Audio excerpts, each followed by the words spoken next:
that she did originally. And we've been continually releasing these documents and investigations in spaces and in content. So Millie will be here, I'm sure, just shortly. I already see her out here retweeting, so she'll be back here in a minute. And I'm going to kind of get going. Jen, how are you? I'm going to come to you, and maybe we can touch on a couple breaking things that are happening today while we wait. It's been a big news day, huge, actually. So this Jeff DeWitt story that came out, if you guys are not familiar with it, Jeff DeWitt, GOP chair out here in Arizona, apparently they've released proof and recordings of them basically trying to bribe Kari Lake not to run. And these receipts are going absolutely nuclear. I knew this was coming. So it's been really interesting, and it's absolutely huge. That's one of the stories. Yeah, Jen, go ahead. No, I'm so glad you brought that up, Trash, because that's what I was going to bring up first of all is holy shit. If you haven't gone and listened to the Jeff DeWitt audio, you are missing out. And if you think this is an isolated case in politics where this is only Kari Lake that is getting done to her, no, this is what's happening nationwide. This is what's happening in all these races. This is why we don't have good people in politics. Because not everybody's like Kari Lake. Not everybody had the wherewithal to record something like that, A. And B, a lot of times people would love to sit on the board and get paid millions and upon millions of dollars, and not have to go through the horrible campaign season. And we don't hear these backstories, but this is a perfect example of what we've been dealing with in politics for years, and the amount of corruption and the level of corruption really was just exposed. And Jeff DeWitt, he's always been a piece of shit, so it couldn't have happened to a nicer guy. Oh, believe me, as a Maricopan, if you will, a Maricopa County resident here in Arizona, I can concur. And the whole Republican squishy establishment here in Arizona, the McCainites, is like we like to call them, the leftover. You want to talk about rhinos, or even worse?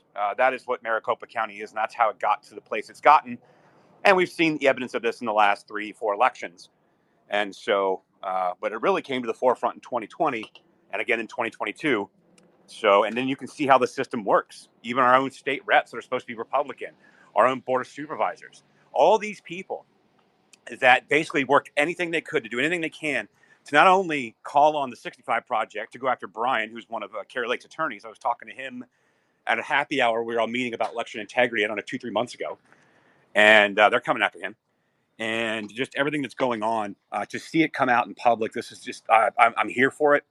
It's a great story. And if you guys think that that's explosive, just wait till we get into what we got here today. I'm not even kidding. I'm not being dramatic. You guys know I'm not dramatic. I undersell more than I should. And I'm telling you, this is massive. Go ahead, Jen.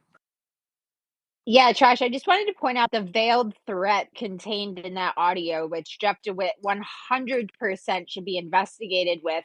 And it also raises this level of American politicians working with the cartel. If you notice in the audio recording, he goes out of his way to point out to Kari that the cartel operates in all 50 states, and he keeps talking about the cartel. That's a veiled threat. That is a veiled threat, and that's why Kari Lake turns around and says, well, they're going to have to kill me because I'm not doing this.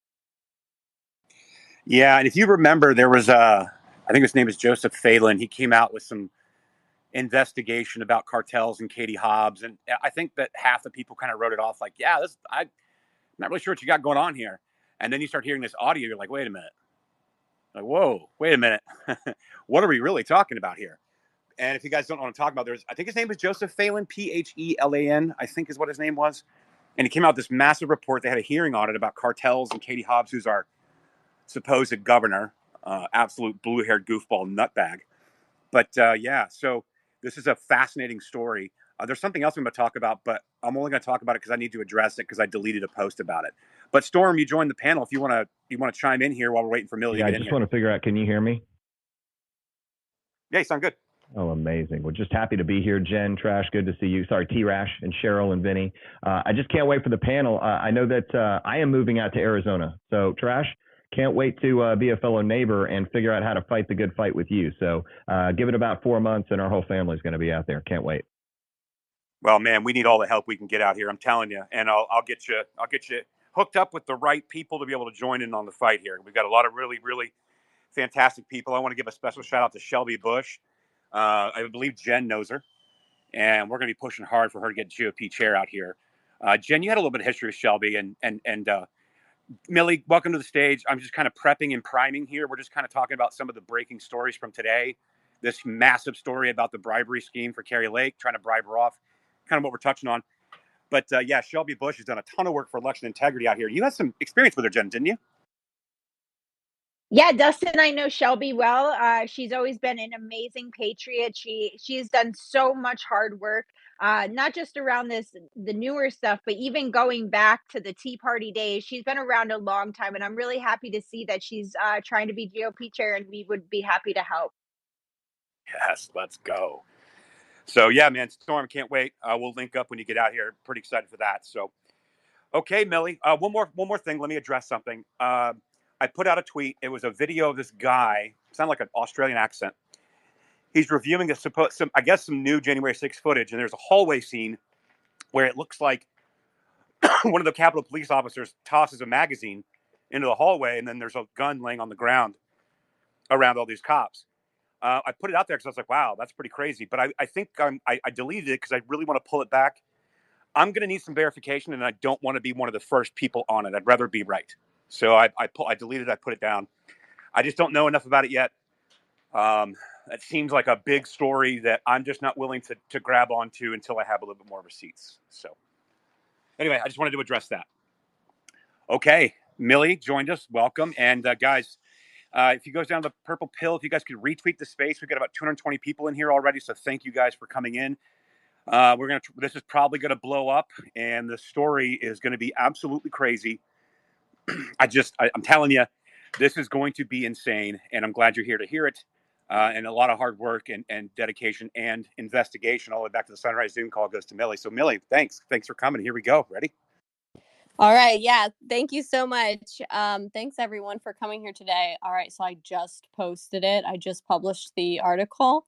I was like getting it out very last minute. But this is something that literally it's been taking like forever to really put all of this together, compile all of this information together.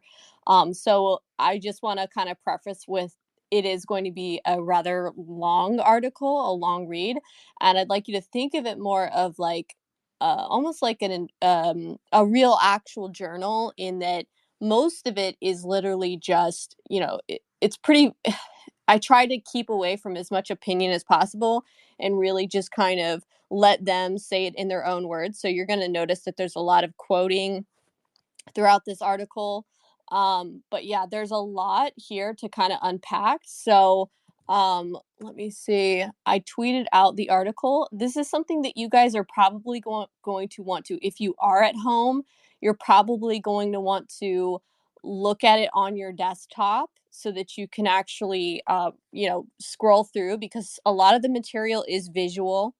There's like a lot of documents, a lot of imagery, or you can just kind of, we'll do our best to really kind of explain to you what's happening in the visuals. And there might be some more information and more images, pictures, things that I add to this article tonight, if not tomorrow, just because I wasn't able to get every single piece of evidence up, in a way necessarily that would be the most digestible. All right, so the article's out. It's called Far Left U.S. Government Employees Conspire to Subvert President Trump, Gum Up Bureaucratic Processes, Strike, and Leak to the Media. Millie, should we give a primer on this before we get into it a little bit? Yeah, I think that's a good idea. I think that, what were you thinking as far as like a primer? Well, so a couple things. Number one, I kind of just give an overview, high-level overview, quick 30-second elevator pitch on the Sunrise Zoom calls. And then also, I would just remind people that yesterday, if you guys are not up to date on the Hatch Act, we talked about a lot of this to kind of prime and set the table for today's show, because the Hatch Act is very much a big part of this. We kind of went into the history with like Joseph McCarthy, Hoover, and like communists in our country, and then the Communist Act 1954. So all of these things are really important in the context. But like to your point, It's not political. This is data driven, their own words and their own documents. But if that might help. Absolutely. I think it definitely helps. And so I guess for as far as the structure goes of this article, I would say the first half, the biggest chunk, is entirely about the Feds for Democracy Zoom call. It was about a 2-hour long Zoom call in which government bureaucrats, federal employees, members of our government, people in high ranking positions were together in a Zoom meeting conspiring to subvert President Trump and to subvert the US government using tactics of sabotage and subversion. Um, and then towards the end, I kind of go into some of the other related materials in the article that kind of tie it into the election, tie it into January 6th. And I'm going to be breaking some very explosive uh, content today regarding the election, just that I recently found inside of their internal Google Docs that actually directly talks about illegal activities regarding ballots. Um, and also then we kind of go in towards the end, we go into like, the backstory on the Sunrise Zoom calls investigation and some of the other materials that really kind of evidences the shady operations and clandestine activities that these groups were involved in. Hey, Jen, good to see you. I see you've got your hand up there, girl.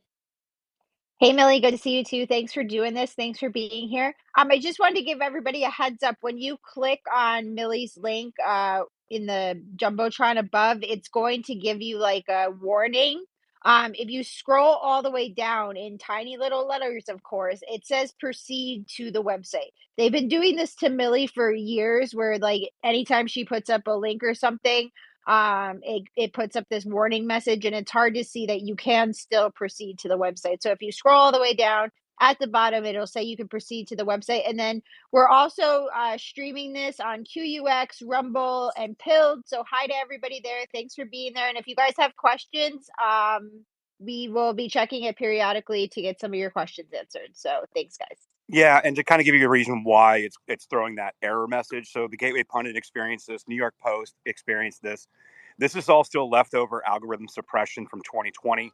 This is due to Millie's reporting not only Shadowgate, but more importantly, the Sunrise Zoom calls themselves, which is one of the most censored stories on Twitter, as we saw in the Twitter files, in the top 10. And so they have basically labeled her website as malicious or whatever, and this is still left over in the algorithm. We're not here to entrap you or anything or put any spyware on your phone or your whatever device you're looking at. This is just leftover ghost code in the algorithm. And you can go back to the Twitter files and verify it for yourself. Sunrise Zoom calls were one of the most heavily banned. Which government bureaucrats, federal employees, members of our government, people in high ranking positions were together in a Zoom meeting conspiring to subvert President Trump and to subvert the US government using tactics of sabotage and subversion. And then towards the end, I kind of go into some of the other related materials in the article that kind of tie it into the election, tie it into January 6th. And I'm going to be breaking some very explosive content today regarding the election, just that I recently found inside of their internal Google Docs that actually directly talks about illegal activities regarding ballots. And also then we kind of go in towards the end, we go into like, the backstory on the Sunrise Zoom calls investigation and some of the other materials that really kind of evidences the shady operations and clandestine activities that these groups were involved in. Hey, Jen, good to see you. I see you've got your hand up there, girl. Hey, Millie, good to see you too. Thanks for doing this. Thanks for being here. I just wanted to give everybody a heads up. When you click on Millie's link in the Jumbotron above, it's going to give you like a warning. If you scroll all the way down in tiny little letters, of course, it says proceed to the website. They've been doing this to Millie for years, where like anytime she puts up a link or something, it puts up this warning message, and it's hard to see that you can still proceed to the website. So if you scroll all the way down at the bottom, it'll say you can proceed to the website. And then we're also streaming this on QUX, Rumble, and Pilled. So hi to everybody there. Thanks for being there. And if you guys have questions, we will be checking it periodically to get some of your questions answered. So thanks, guys. Yeah, and to kind of give you a reason why it's throwing that error message. So the Gateway Pundit experienced this, New York Post experienced this. This is all still leftover algorithm suppression from 2020. This is due to Milley's reporting not only Shadowgate, but more importantly, the Sunrise Zoom calls themselves, which is one of the most censored stories on Twitter, as we saw in the Twitter files, in the top 10. And so they have basically labeled her website as malicious or whatever, and this is still left over in the algorithm. We're not here to entrap you or anything or put any spyware on your phone or your whatever device you're looking at. This is just leftover ghost code in the algorithm. And you can go back to the Twitter files and verify it for yourself. Sunrise Zoom calls were one of the most heavily banned and censored stories ever on Twitter. Yeah, or you guys could, if you don't want to click on the link through Twitter, you could just go to millennialmillie.com and then you will find the article as the most recent article on my website. So you could just directly go there, or you can click through Twitter's little attempt to block my website, which there's no real reason for that. That, it originally wasn't like that, and then it started up when a lot of the censorship stuff got out of hand on Twitter. So yeah, but anyway, I guess we could kind of lay the groundwork here for this article. I really thought, this could be something to do a Twitter files, or I guess a Twitter thread on. But the reality is just there's so many PDFs, so many long videos. It really would be it would be very much unfeasible to try to condense it all into like a Twitter thread, for example. So yeah, the best way for me to kind of get this material out is definitely just kind of doing it through an article where I can house longer videos and PDFs and things of that sort. All right, well, kind of give like a backstory.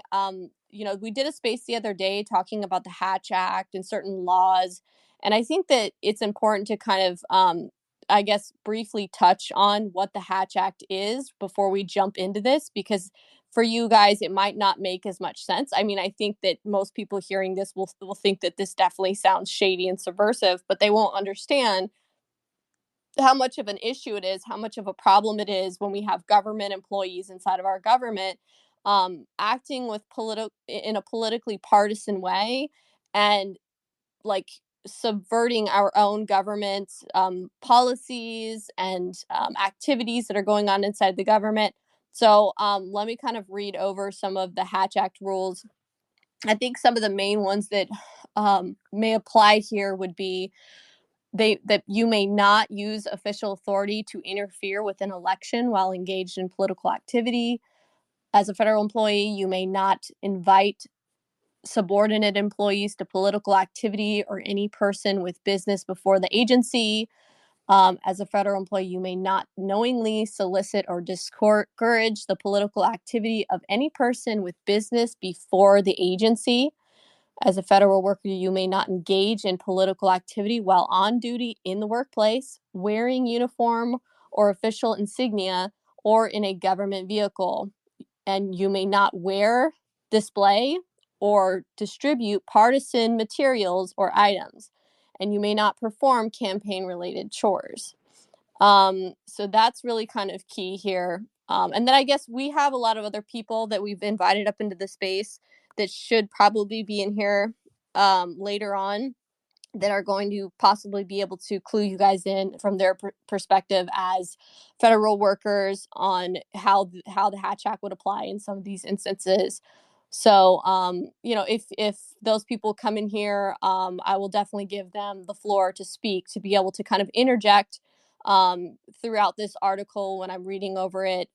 If you guys note or see anything that you think is, absolutely wrong or illegal, or that could get somebody fired. All right. So I guess, do you think we did enough groundwork? Yeah, I think so. I think that I would also point out the reporting that we did regarding the training sessions that we released that came out of the same documents, where had to have these Marxist training sessions with federal employees, and they break them up by agency and title and who to bring in as far as like activists to be able to hold these meetings and how to have them, basically slow walking people into Marxist ideology that are federal workers. So if you guys want to check that out, I believe that's in my profile. I'll go get it and put it down in the chat. You can take a look at that as well. So, but I think we've pretty much set the ground here at this point, Millie. All right, well, let's dig into this. All right, so the title of this article is, which it sounds pretty ambitious, but after you see all the evidence, hear all the evidence, it's a very fitting title. Far left U.S. government employees conspired to subvert President Trump, gum up bureaucratic processes, strike, and leak to the media. All right, so a network of radical Marxist bureaucrats conspired in secret meetings, plotting how to use their official positions inside the U.S. government to enact their political agenda. Alrighty, so days before the November 2020 election, a secret meeting took place between a group of subversive Marxists inside the U.S. federal government, military, intelligence community, and White House in participation with far-left protest organizations and union leaders. The topics revolved around two main objectives. One, pre-planning for potential coup scenarios in the upcoming 2020 election where Trump contests the election due to mail-in ballots or election irregularities. And two, advising federal workers for tactics on how to covertly subvert the U.S. government from the inside. The nearly 2-hour-long Zoom meeting was recorded by an infiltrator that was embedded inside the Sunrise Movement and navigated their way up the left-wing affinity group structure. And just to kind of give some context here, this was basically, somebody who I had tasked to infiltrate this organization. A Zoom meeting workshop titled Feds for Democracy took place on the evening of October 28th, 2020, that was hosted by Democracy Kitchen and Feds for Democracy. The meeting was led by Laura Adams and Nadine Block, with special speakers Maddie Salzman, Maria Steffen, and Sarah Starrett. At its peak, about 150 participants were on the call. Some participants used anonymous names and kept their screens off, while others used their full names and had their cameras enabled or photos of themselves visible. And thankfully they did, because that's what helped us to identify people. So the next section here is remember the names. So we're going to be kind of going into, and this is a part where in the article, guys, there's tons of links here. So everything that I've listed in here pertaining to their background, there's a red link to, and it opens up to that source material. So you can verify it. It makes it easier for you guys to vet it and verify it all for yourselves. So Laura Adams. So the hosts and the speakers, Laura Adams from USAID, United States Agency for International Development, a PhD in sociology, and she's associated with PAC and AAAS. Nadine Block, Direct Action Network, Ruckus Society, Shutdown DC, and BeautifulTrouble.org. So Nadine's really like a known protest organizer, very much affiliated with, I guess you could say, left-wing actions. Maria Steffen, the U.S. State Department, United States Institute of Peace, Council on Foreign Relations, Atlantic Council, and Horizons Project. Maddie Salzman, the Department of Energy. She works at the Department of Energy, and she's associated with Earth Advantage, and she also participated in the Inflation Reduction Act once Biden was in office in helping that, and she is a union member. And Sarah Starrett from the she's a U.S. Department of Labor attorney and an AFGE attorney as well. And so those are the main speakers throughout the call, but they're the ones who basically really kind of did presentations, if that makes sense. But that's not everyone who spoke in the call. So these are participants who have been identified in the call. So Jody Vittori, a Georgetown professor who really specializes in like national security and terrorism studies as a professor. She was a retired Air Force Lieutenant Colonel, Carnegie Endowment for International Peace. Transparency International, RUSINED, and Global Witness. Those are all things she's associated with. Laura Robb, and actually Jody Vittori actually shares her private email inside the chat as well, and her picture's present.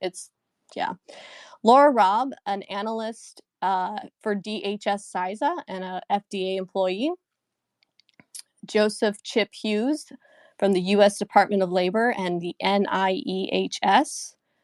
Robert Schaefer, Defense Security Cooperation Agency.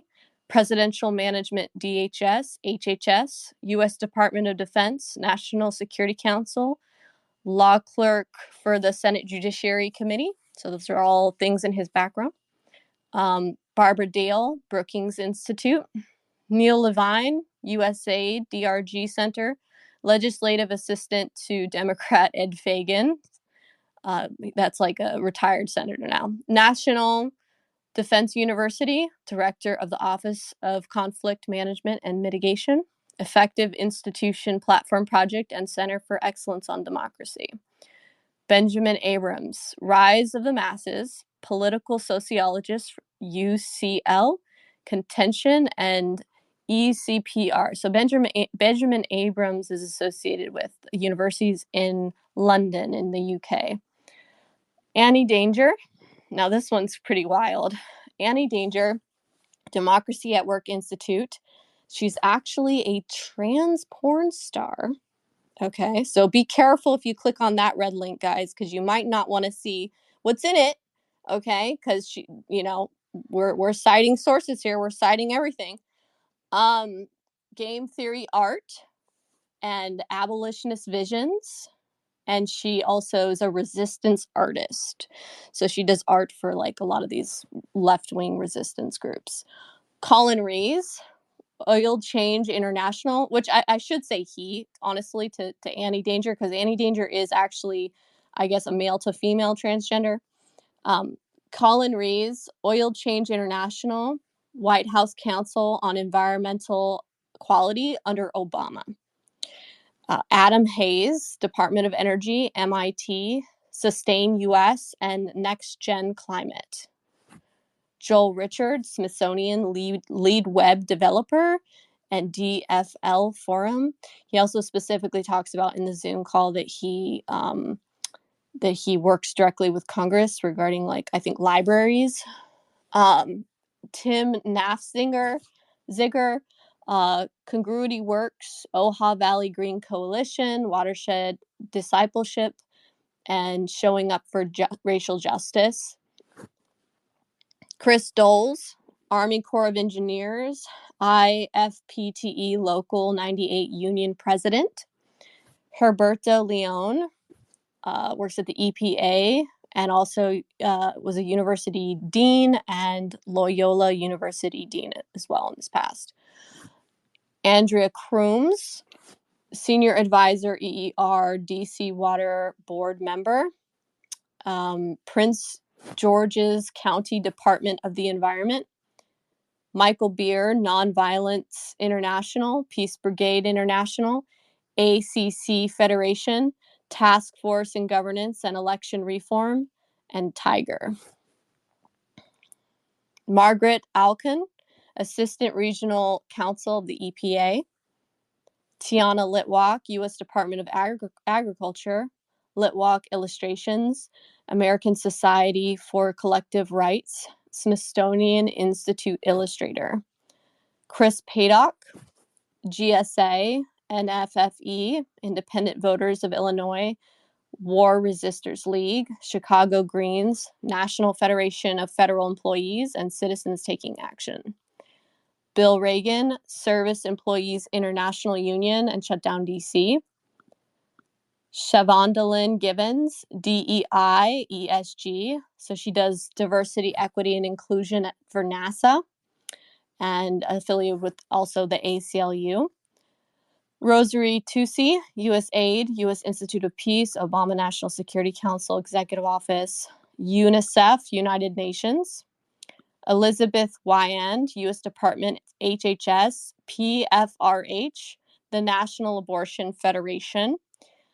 And then Rachel Goldstein, Energy Innovation, 350.org, Solar Energy Industries Association, and Green Corps. And so that's kind of, I think you do have kind of a mix of some green energy corporate connections also intermingling in this with people from, I guess, government Hey, positions. Millie, Yeah, go ahead. I had a request from someone. Can you say the name and what their position was at NASA again, please? Yeah, that was Siobhan Givens. So she does diversity, equity, and inclusion for ESG, and she also does diversity, equity, and inclusion for NASA. Yeah, thank you for that. Real quick, Yeah. Millie, we're going to try to move this. We're going to try to move your article over to American Mission. It's being attacked like crazy. It's throwing all kinds of warnings and stuff. Like that, your site is under attack right now. Just so everyone's clear what's happening, because this is nuts.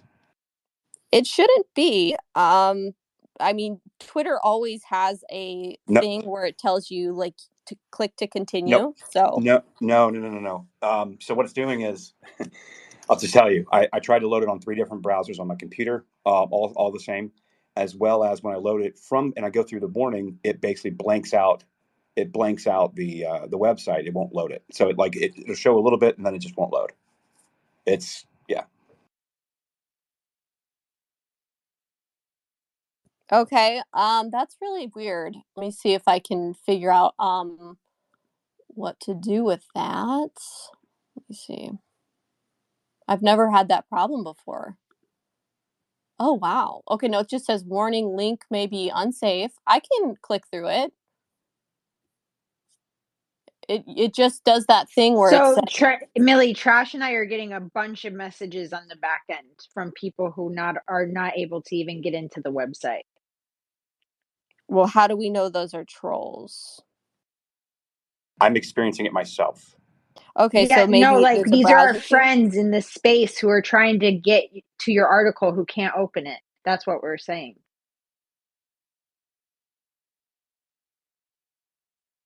So what we're going to do, we'll try to get through this, guys, as best we can. We'll try to get. Please stop sending this to me. I understand. I'm addressing it.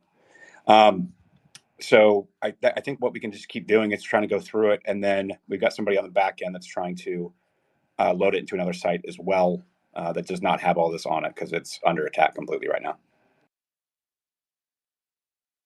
Right, and it might help if you just go directly to the website instead of going Yeah, through Millie, I'm what. telling you, I went to 4 different browsers on my computer. It's doing the same thing. I'm trying to tell you. Okay, weird. So maybe there's like a DDoS attack or something on it. I Highly mean, possible. it's possible. Well, anyway, I'm just going to continue. Whatever the attack is, I'm not going to let it stop me going over this material. So, Of course not. okay. All right. So, all right. And then I do kind of link out some of the participants in here that haven't been 100% confirmed, but that they match the profile. And I kind of leave a little disclaimer here. So some participants didn't have legible pictures or video present on the Zoom call. Therefore, we can't positively confirm their identities. And some of them did have pictures, but it's just I wasn't able to get a match with, you know, specific facial recognition software, and wasn't able to find them.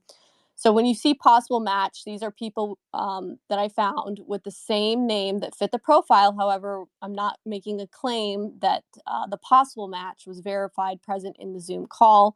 So further investigation requiring forensics and subpoenas is necessary to accurately identify the following participants. So there's a list of names there as well, and I put a possible match. And so that's something that needs to be further confirmed with forensics, and as well as, you know, a human, essentially, meaning, you know, if you guys want to, the internet sleuths out there want to do some digging and see if they can put faces to some of the pictures of the individuals that I've named in that list, that's where you guys come into action here, and where, you know, I call on the many internet sleuths, the power of the internet sleuths, to identify these people for us. We need to know who these swamp creatures are.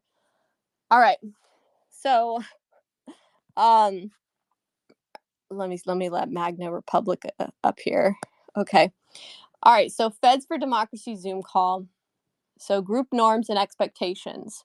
Nadine Block discusses security of the meeting. This is not being broadcasted anywhere. First of all, what's learned in the room can leave with you, but what is said in the room stays in the room. And finally, this meeting is off the record. Recording is not permitted. That is what Maddie Salzman said.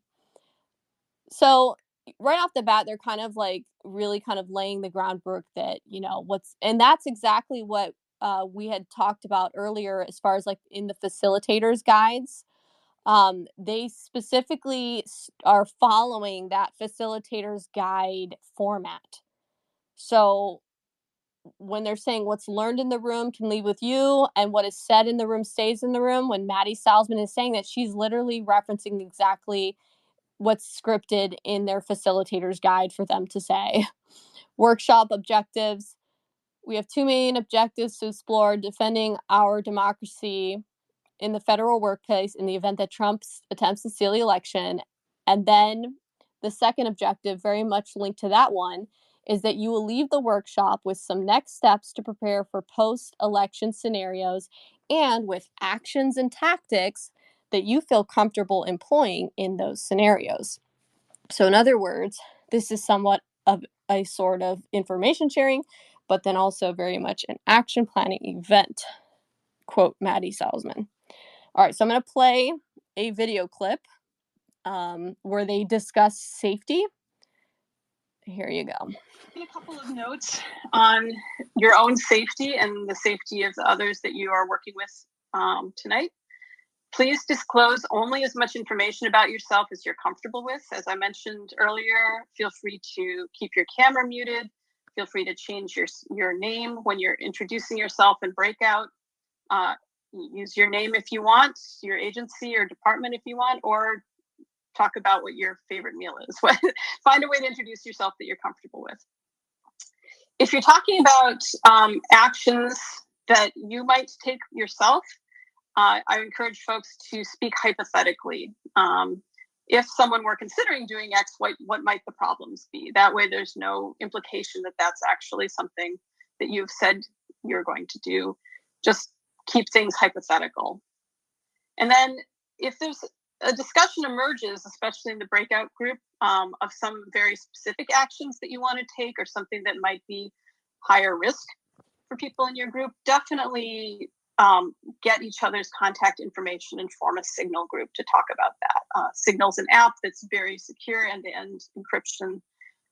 It's a good way to communicate about anything that you wouldn't want to get out that might get you in trouble with your boss. So take those discussions offline. There'll be a chance at the end of the breakouts to exchange contact information with each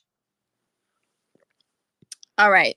So notice in that, I don't know if anyone wants to comment on that one there, but notice that they're very much saying to use hypotheticals, to be a little bit cautious about what you're talking about. If there's things that you're directly wanting to talk about, taking as far as higher risk activities, to take those discussions offline using Signal.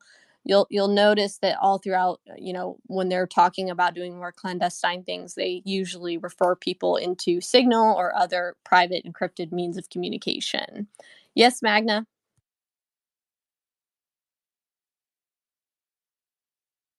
I see you got your hand Sorry, up Millie. there. I was sending a tweet. I was sending a post. I wanted to let you know, and Trash as well. And I try to offer my services as much as I can, my research services. So anything, if you guys need anything, I'll lead an effort to help with research, and anything you guys need to kind of hunt down people and places and faces and anything like that. I'm happy to use my time and my talents and my tokens for AI are all yours. Thank you for that. Yeah, I appreciate that. This is something that we kind of need to bring a lot of minds together on, because there's still a lot more here that could be looked into, investigated. There's a lot of, if you think about the way these groups organize, they really organize in a way that's very spread out, and they operate in a bunch of tiny little hubs, if that makes any sense. so that you can't just take out the one big hub essentially and disable their entire efforts and activities. But yeah, I kind of want to get back to it. So let's go into this. So next they do an icebreaker or a chat storm.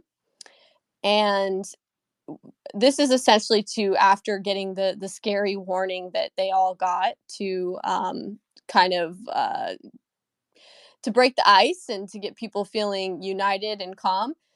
So Millie, do you mind after, if I jump in real quick?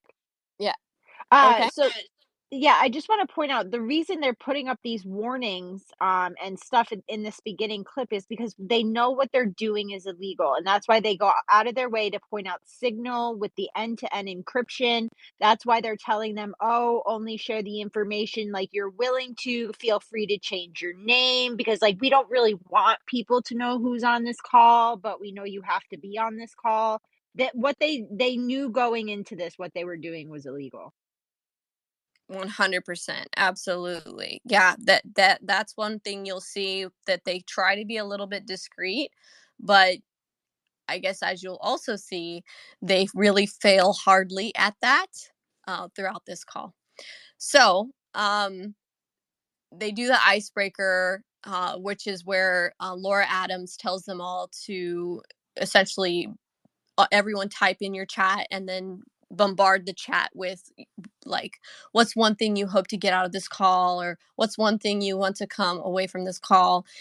And a bunch of people blow up the chat, and a bunch of them are saying solidarity, and this is where you see a lot of that kind of Marxist communist dog whistle stuff going on. She laughs, she smiles, and then she says, a lot of folks looking for solidarity, camaraderie, hope, protection, like-minded people.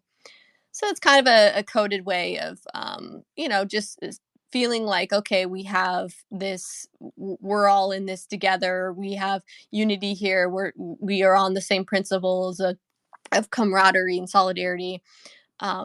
Okay, so I guess we could get into the first speaker, who is Maddie Salzman. So she starts out saying, my name is Maddie. I'm a management programs analyst for the federal agency. I'm a union member.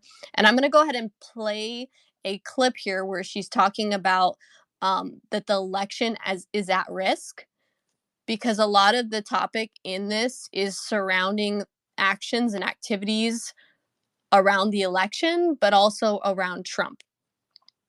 So here we go. So the high-level issue, the election is at risk. This is due to a number of factors. Donald Trump has not committed to a peaceful transfer of power.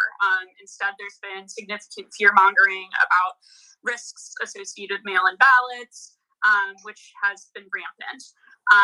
The election results are unlikely to be finalized on November 3rd, which is perhaps different than what we're used to in previous years. There will likely be disagreements about which ballots should be thrown away and for what reason. We've seen lots of court cases happening in this in many swing states around the country, and there's a chance that certain decisions around the election will take place in the courts.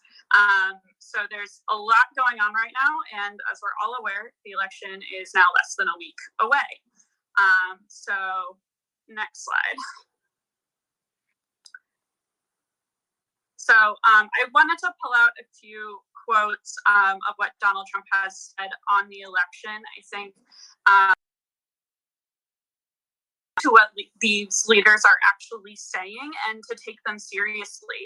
One of the biggest risks I think we have is to assume people are joking or speaking in a way that is not serious for them. But we saw in September Donald Trump saying that he's complaining about the ballots. The ballots are a disaster. Get rid of the ballots and you'll have a very peaceful, there won't be a transfer, frankly, there will be a continuation. And if it's a fair election, he's on board. But if he sees that ballots are being manipulated, I can't go along with that. And that means you have a fraudulent election. And this is really just setting up the ideas around, well, who is saying ballots are manipulated and in what ways? And there's a quote that maybe one of the next speakers will talk about where when an authoritarian says something, you should believe them. And I think that's important here. So one of the things that I find just absolutely mind-boggling and bending about what Maddie Salzman is saying here is she's reading a quote from Trump where he says, if it's a fair election, she says, if it's a fair election, he's on board. But if he sees the ballots are being manipulated, Trump saying, I can't go along with that. And that means you have a fraudulent election. So yet in here, the whole thing that her and these others in the call are trying to paint the picture of is that Trump is an authoritarian. He's not going to accept a free and fair election result. He's not going to allow for the peaceful transfer of power. But even his own quote, he says, if it's a fair election, he's on board. And she's reading that off, yet she's saying, no, he's going to try to run a coup. He's going to try to steal it. Go ahead, Jen, and then we'll go to you, Aaron.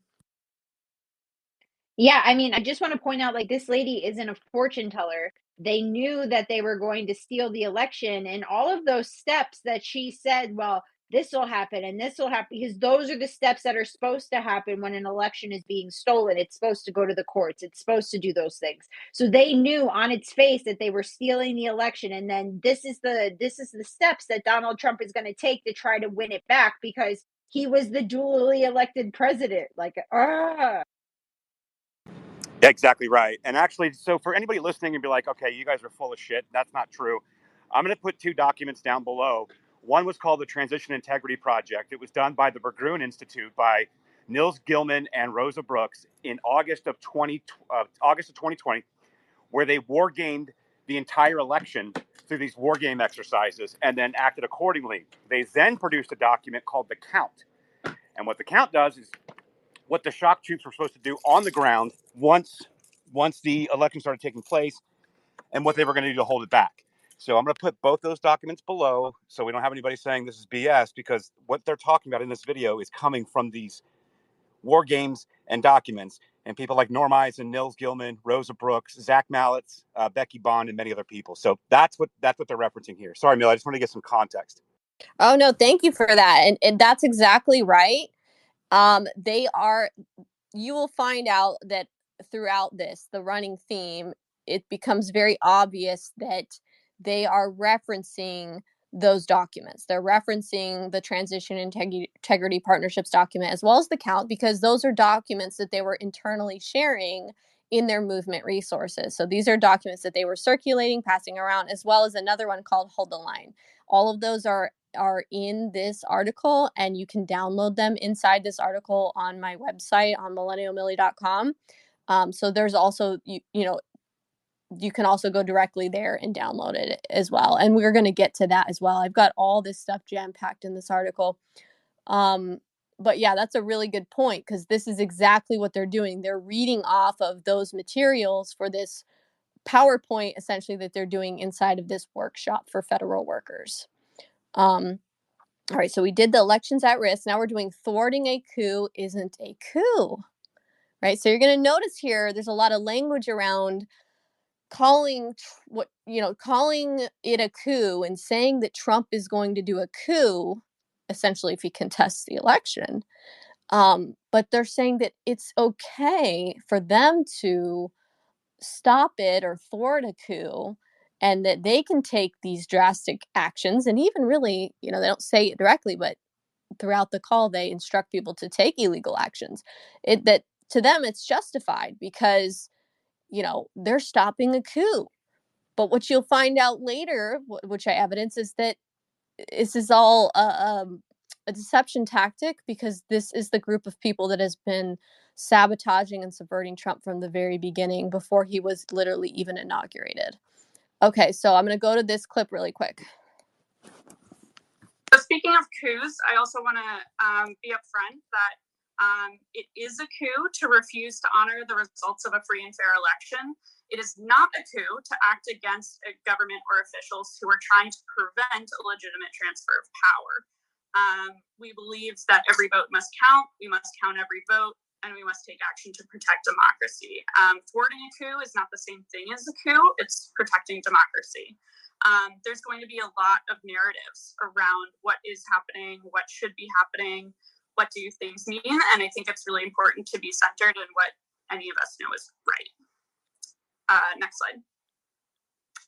So I know that's a lot up front, but really important to make sure we're on the same page on. So I want to also. So that one's really interesting because I guess what you'll kind of notice is that they put some inflection in their voice when they speak about things. When she's saying that this is going to be something that, you know, basically there's going to be a lot of narratives around what's happening and what should be happening and what do things mean. And I think it's really important to be centered in what any of us know is right. So this is kind of like a way of saying this is kind of going to be the narrative. This is what we're going to say. And so the highlight point here is really, it is not a coup to act against a government or officials who are trying to prevent a legitimate transfer of power. We believe that every vote must count. We must count every vote.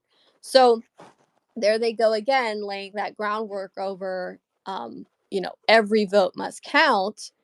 But see, Jen was actually really brilliant initially and in previous spaces pointing out that it's not a free and fair election if you count every vote, because that would imply that every vote was legal, and we don't know if there might be illegal ballots. So to put that in reverse, or in a different way of phrasing it, counting illegal or fraudulent ballots would not be a free and fair election. So that's kind of another way of pointing out that logical fallacy.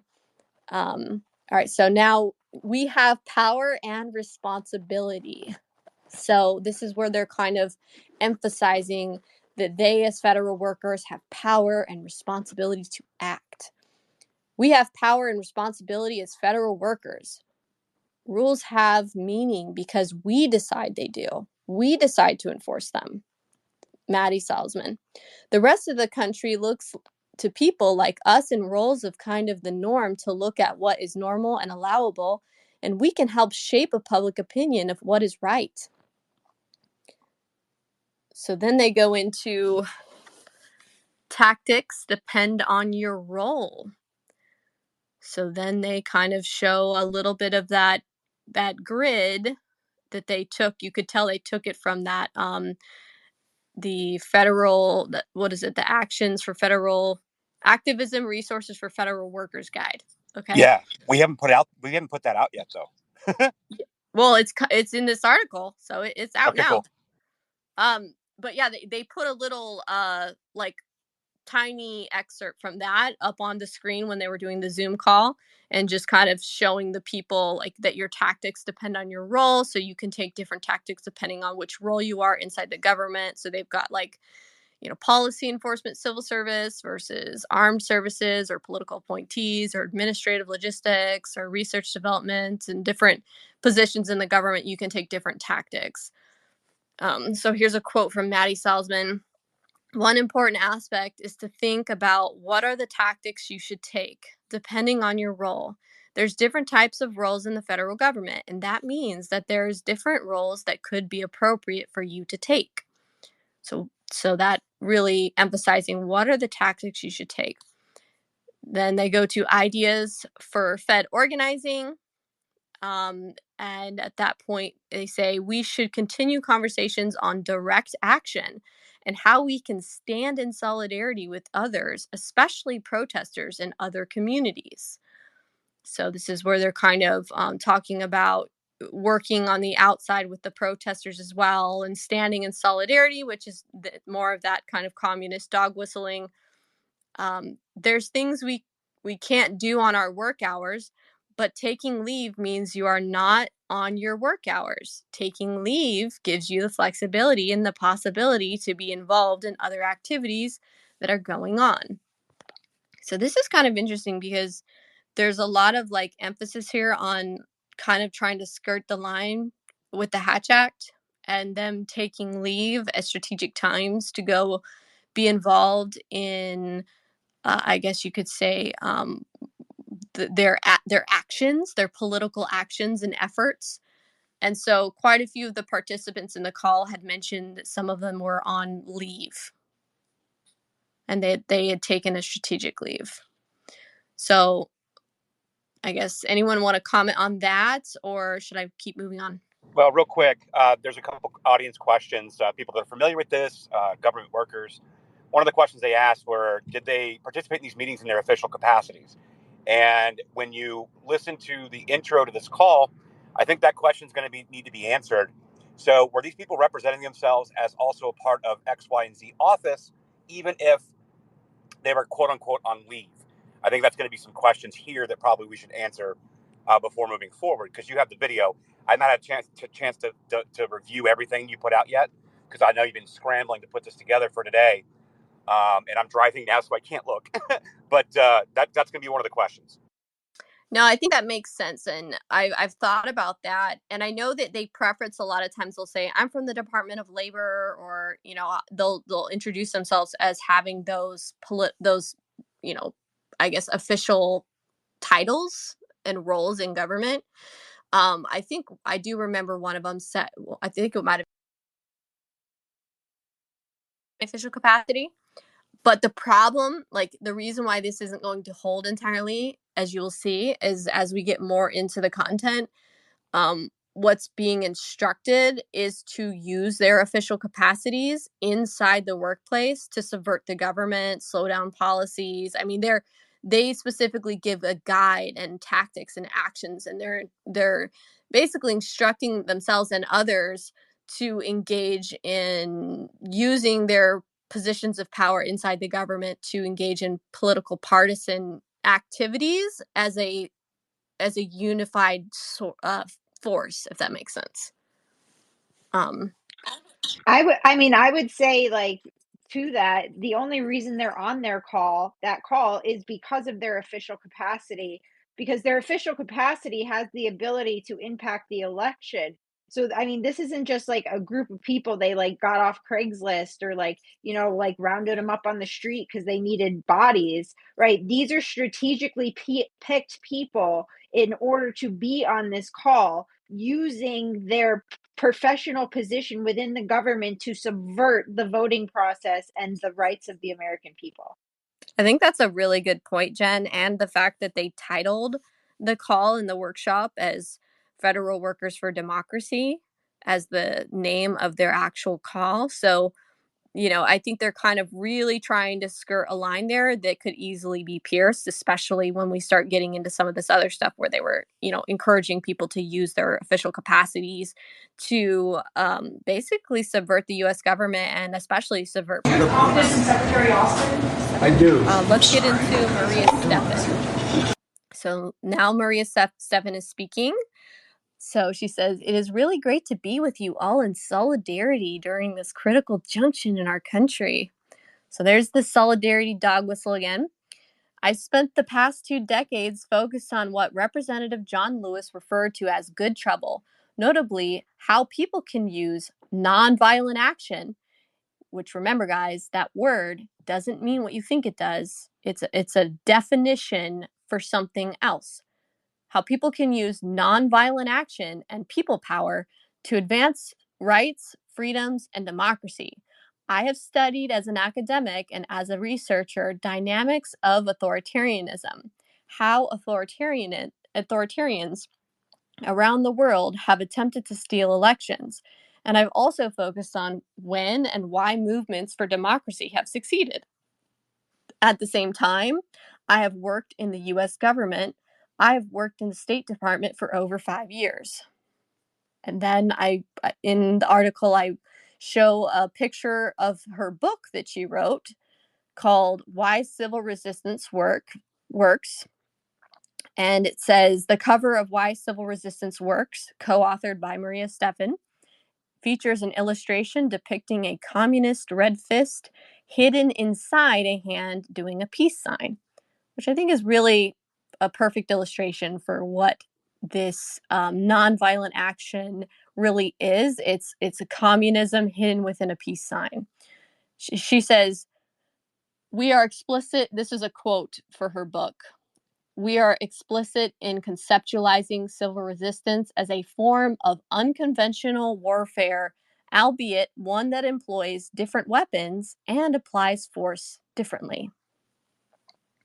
So this was a book that she really kind of took a lot of the materials from Gene Sharp when she wrote this book. And then she actually speaks about Gene Sharp in the video. She says, I want to start with this quote by Gene Sharp, who's one of the pioneers in the field of nonviolent action, just to get a little bit on what power you have as individuals, as federal workers. So she's laying the groundwork here that, this is power that you as federal workers have to be able to engage in nonviolent action, which nonviolent action is essentially unconventional warfare. That is what it is. They've redefined it. It is a name. It is not what we think of as nonviolent action. Nonviolent action is a name of something that they have created. So, and Millie, yeah, go ahead. if I may, real quick. So just so you guys know, Gene Sharp is kind of one of the originators of color revolutions. And Norm Eisen and Michael McFaul also put out books regarding Gene Sharp's work. It sounds like Maria Stephan did as well, on color revolutions. These are the same Michael McFaul and Norm Eisen and many of these other color revolutionaries that did the Orange Revolution in 2004 in Ukraine, Euromaidan in 2014. And they are utilizing these same techniques that Maria Stephan is talking about, that Gene Sharp talks about in color revolution, regime change in this country, is what we believe. So. Absolutely. He very much is kind of the godfather of color revolutions and how to conduct revolutions in foreign countries. And so it's interesting that, someone like Maria Stephan has a background in helping to, overthrow countries, foreign countries. And many of these people do. And yet, here they are talking about Gene Sharp, who really was kind of a leading pioneer in nonviolent action, which what nonviolent action really means is it means using public perception, propaganda, colors and symbols, and subversive means covertly in order to undermine the authority of the government or of the ruler or president of a country. And it means to do it in a way that is not necessarily overtly violent, because they find that that doesn't do well for public perception, and that they can actually convince the entire nation of people to overthrow the supposed authoritarian or dictator themselves by engaging in nonviolent action.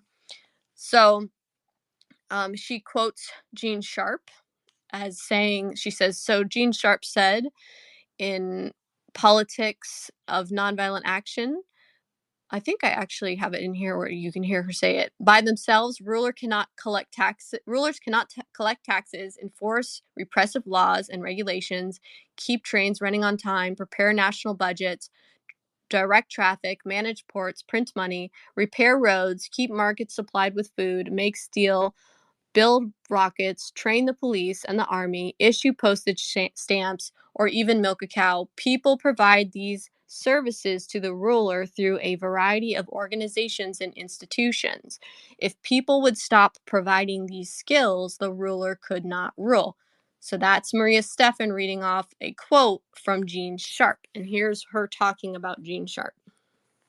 I want to start with this quote by Gene Sharp, who's one of the pioneers in the field of nonviolent action, just to get a little bit on what power you all have as individuals and as federal workers. So Gene Sharp said in The Politics of Nonviolent Action, by themselves, rulers cannot collect taxes, enforce repressive laws and regulations, keep trains running on time, prepare national budgets, direct traffic, manage ports, print money, repair roads, keep markets supplied with food, make steel, build rockets, train the police and the army, issue postage stamps, or even milk a cow. People provide these services to the ruler through a variety of organizations and institutions. If people would stop providing these skills, the ruler could not rule.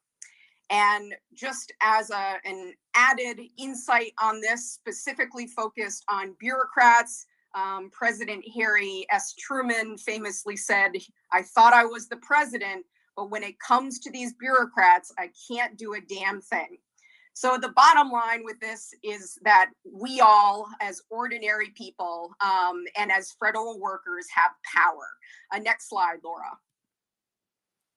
So there's that one. I mean, what are your guys' thoughts on that? I mean, Well, she's saying, yeah, this is stuff that you can do as federal workers. Like, I don't know how much more crystal clear it can possibly be, but yeah. Well, her quoting Harry S. Truman with that quote, I think, says it all. That the actual people who run this country is the bureaucrats, and the president is just a figurehead. And even though the people might want this figurehead, Donald Trump, we, the bureaucracy, don't want him. So we're going to do everything in our power to subvert the election to make sure that this idiot Trump don't get in. Right. And it really went beyond that, even in that this group of people, they had been subverting Trump from the very beginning, all throughout his administration. So, I think her quoting that is just absolute gold, because she's pretty much exactly saying that, this is what happened. We saw this happen when Trump got in office. I mean, right as soon as he got in office, there was a series of leaks. There was a bunch of bureaucrats stopping his policies and making it so he couldn't get anything really accomplished.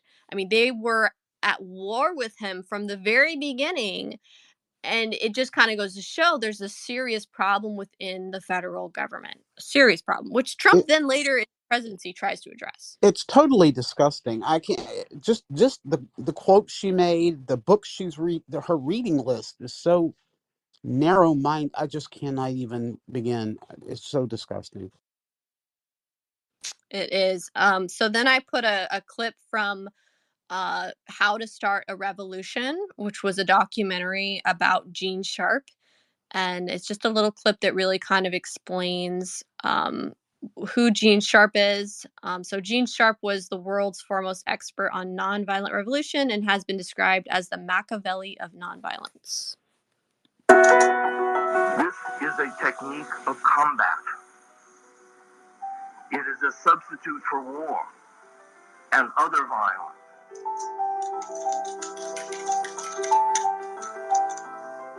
We don't know quite how it spread, but it certainly did into 30-some languages in different parts of the world, on all continents except Antarctica.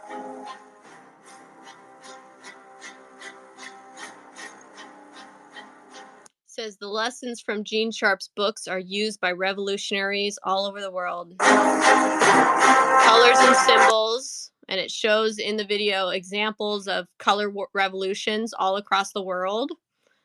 And and then it kind of just, I mean, I don't probably need to play the rest of it because I think most of it's just music. But if you were to watch that video, it really kind of shows you how these color revolutions use symbols and different colors, and the way they write their signs and the way they do their protesting activities. And you'll start to recognize that a lot of these leftist protest groups that we've seen all over the media, they use those exact same tactics. They are taking it right directly out of Gene Sharp's manual, basically.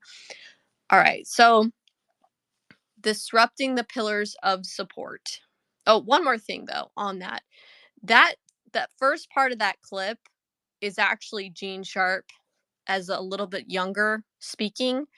And I think it's pretty telling that he's literally saying that this is a basically unconventional warfare. It is warfare. It is a weapon. So when they're saying nonviolent action, just know that he's actually talking about a type of unconventional warfare, a weapon that can be used to topple governments. All right. Subverting the pillars of support. I'm just going to go ahead and play this one. I've put a lot of the quotes in the article for people who want to just kind of read through instead of watching, but I'm going to play it for these for the purposes of the space. So power is actually dispersed across society and concentrated in what we refer to as pillars of support. So these So really quick, just to tell you what's on the screen, she's displaying an image of what looks like, you know, that old Greek columns or pillars that would hold up a triangular looking roof. So she's showing different pillars with the government representing the roof, right? So the columns are the different pillars in government, and the roof is the government itself. And she's showing an illustration of cutting the pillars of support. These are organizations and institutions that provide a government or other power holder with the power, with the skills, the knowledge, the labor, the know-how that they need to stay in power. And these pillars of support are made up of ordinary people like you and me who provide expertise, who provide specific forms of labor, who provide buying power. So if people in these pillars of support withhold or deny their consent and cooperation, meaning they stop obeying, they stop cooperating, and they engage in protests, boycotts, strikes, a whole host of other nonviolent tactics, that if masses of people engage in non-cooperation, no ruler can stay in power, even if they really want to, and even if they use a lot of repression. And ultimately, this is how civil resistance has removed even dictators from power in places like the Philippines, Serbia, Ukraine, Sudan, other places around the world. And the other idea is that within these pillars of support, you can think of it as kind of a series of concentric rings. And, you know, at the center is kind of the power holder, and people who are, you know, in the rings around the power holder have varying degrees of loyalty to the center.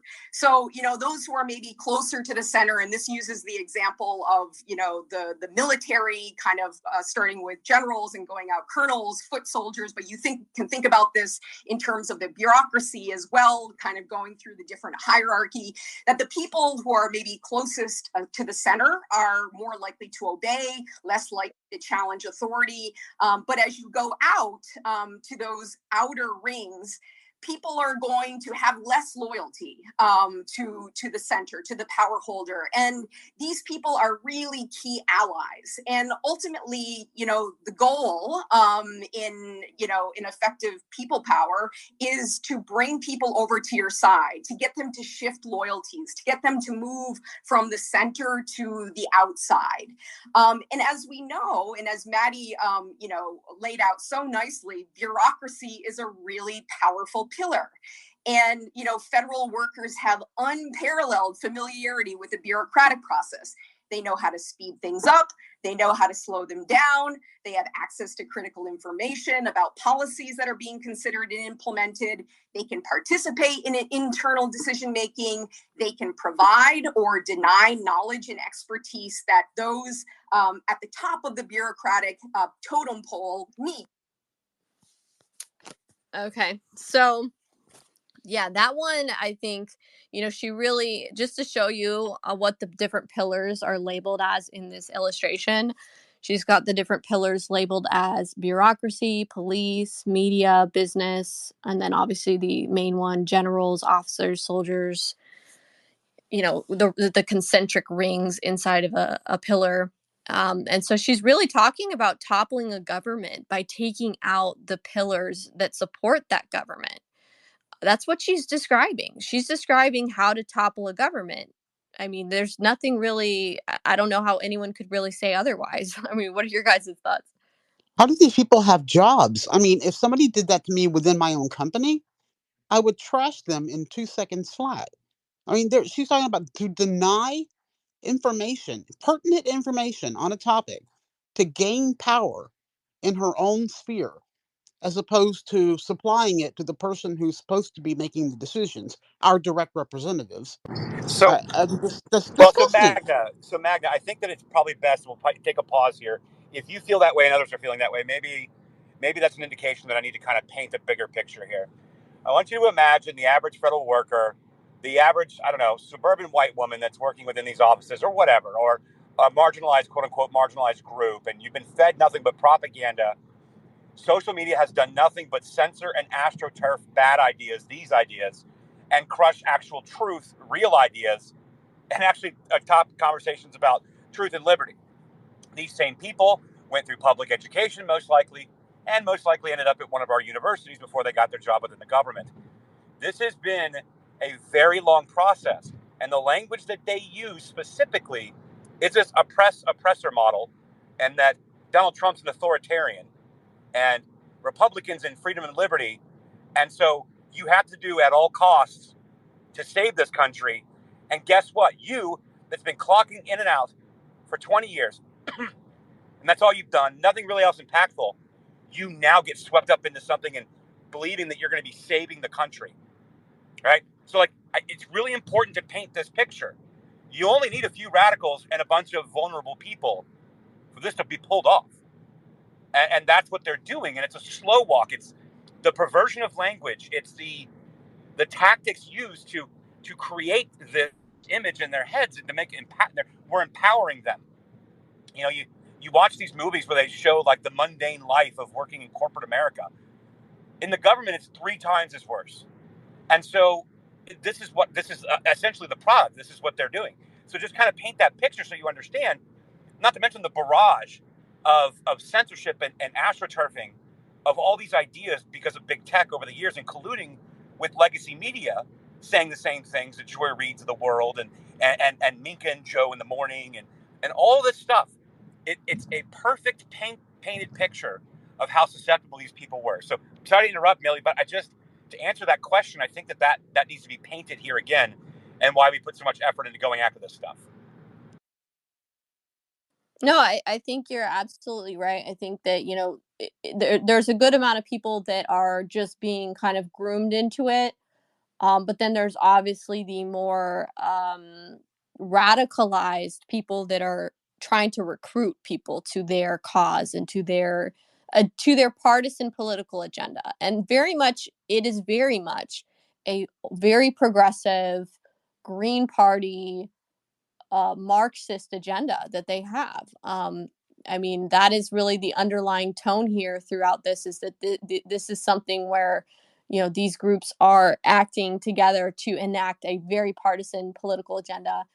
And I mean, at the same time, even if you're like an old person sitting at a, you know, bureaucracy, feeling like you're doing something to help stop a dictator or whatever, you know that what you're doing is wrong. Like what they are doing is wrong, and they know that they have to be careful to not be caught doing it. So they know it. But see, what they'll justify to themselves is that, you know, it's for the greater good, right? Or it's to stop an authoritarian. So I think there is a good amount of conditioning that goes on with these people to make sure that they're you know, that they're in the right mindset, I guess you could say, for carrying out these subversive activities. So in this next part, she goes over acts of commission and acts of omission. And this is really, I mean, this is pretty bad stuff. And she's really referencing some of the tactics in the activism guide for federal, you know, workers. So she's referencing different tactics that federal workers and government employees can take from inside their positions of power in order to basically subvert the government. Let's just call it what it is. Oop, I had my thing on mute. Let me back it up. We talk about acts of commission and acts of omission.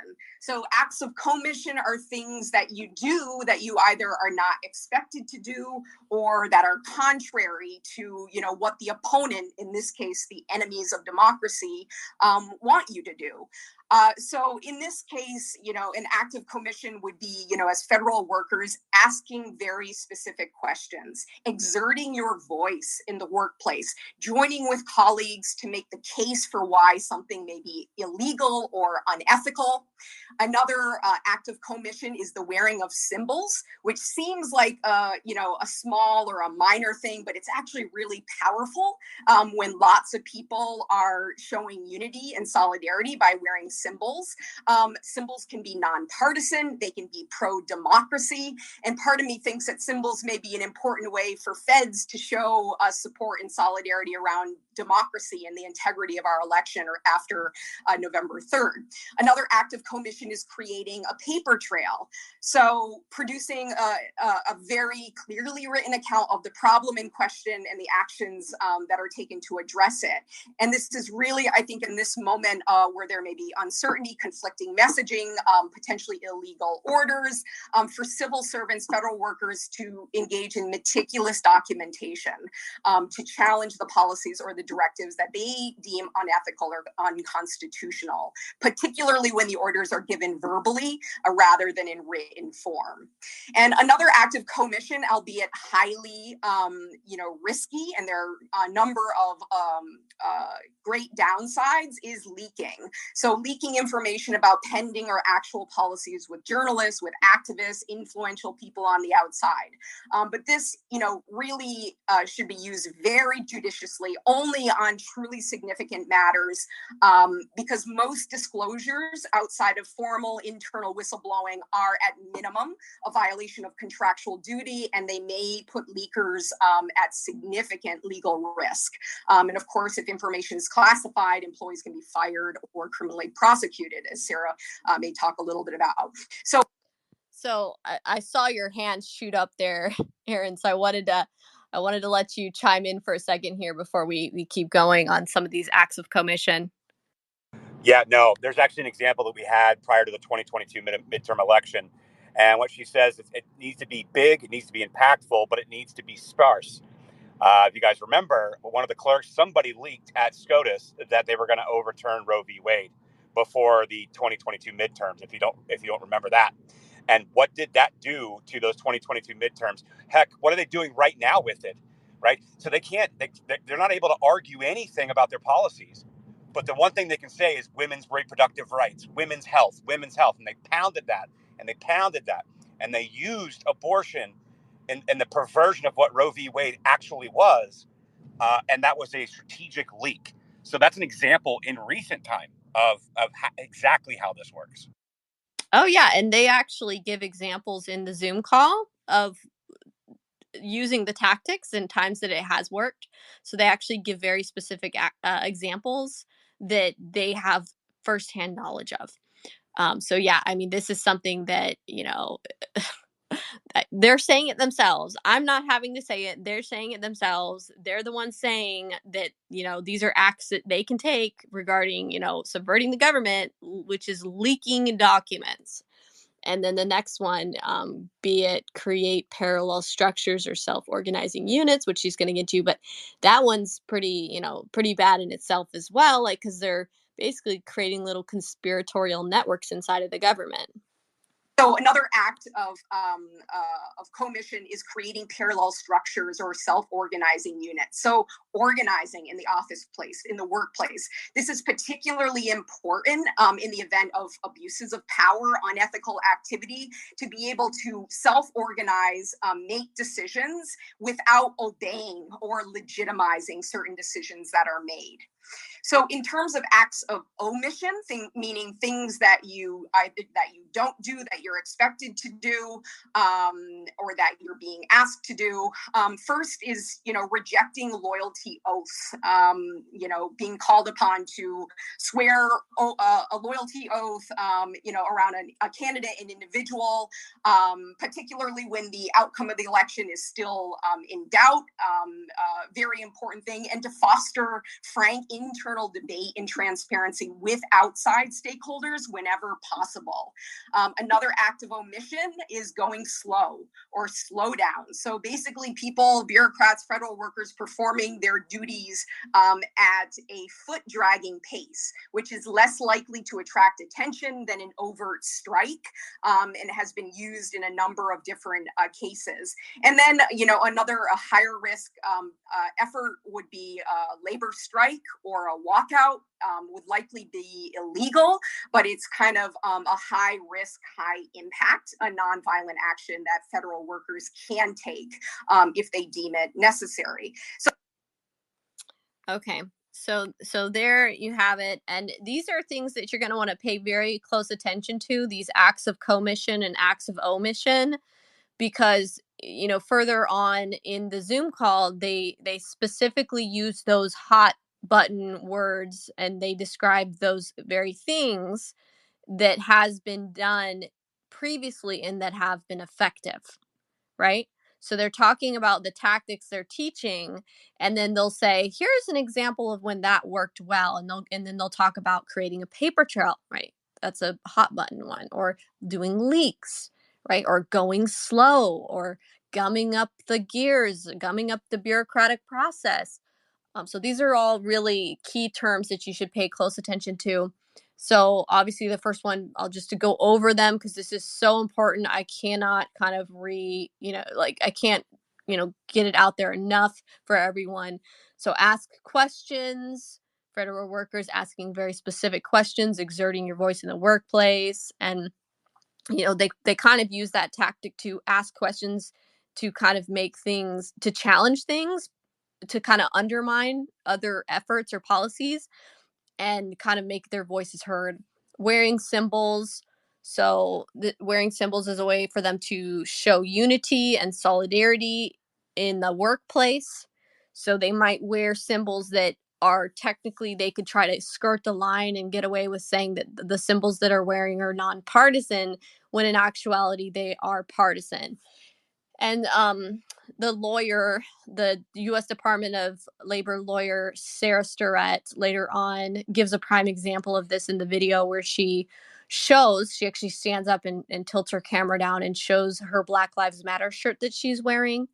And basically, I'll read this. Sarah shows how Black Lives Matter attire is considered a safe, nonpartisan symbol to wear to show unity in the workplace. Black Lives Matter is, obviously, most of you guys know, it's almost exclusively a left-wing organization that campaigns for democratic political policies. But because it's most likely a 501c3 and it's claiming to be nonpartisan, and because the leftists say it is nonpartisan, therefore they think that it would be safe to wear that as a symbol of unity and solidarity in the workplace as federal workers. So feds for BLM, basically.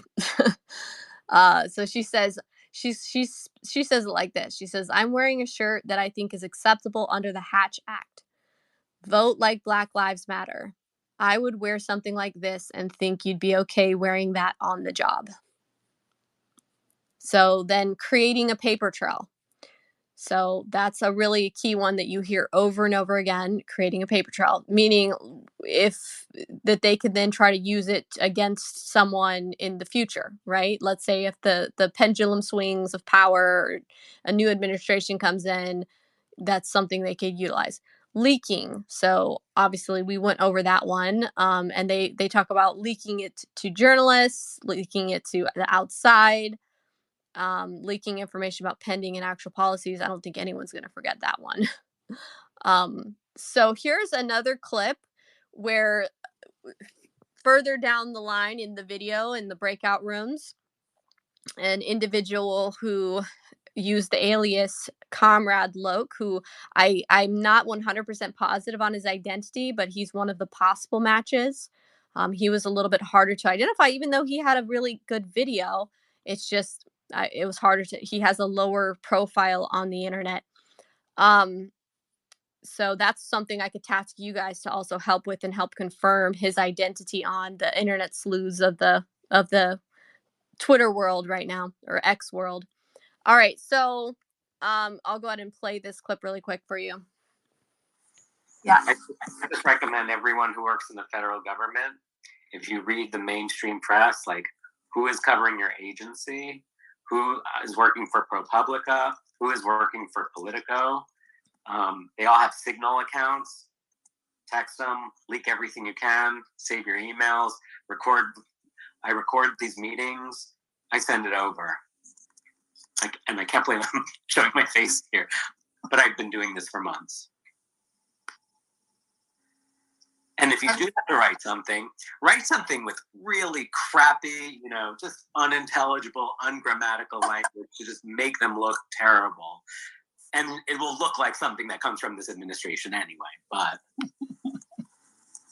And to your first point, I know we talked a little bit about whistleblower protections. Do you have any sense of like what is and isn't covered when you're kind of like leaking things to a place like ProPublica over Signal or anything like that? I mean, again, and I sort of prefaced it, I was like, I don't anticipate keeping my job for too long. So I'm just taking a risk, and I just believe in it, and I don't really care about the job anymore, which is terrible because I don't know what I'm going to do without it. But I just figure I'll get another job. Yeah, and I think that's definitely an important thing to think about, like your own risk level. And if you're in a place where you're like, so be it, and taking that level of risk is...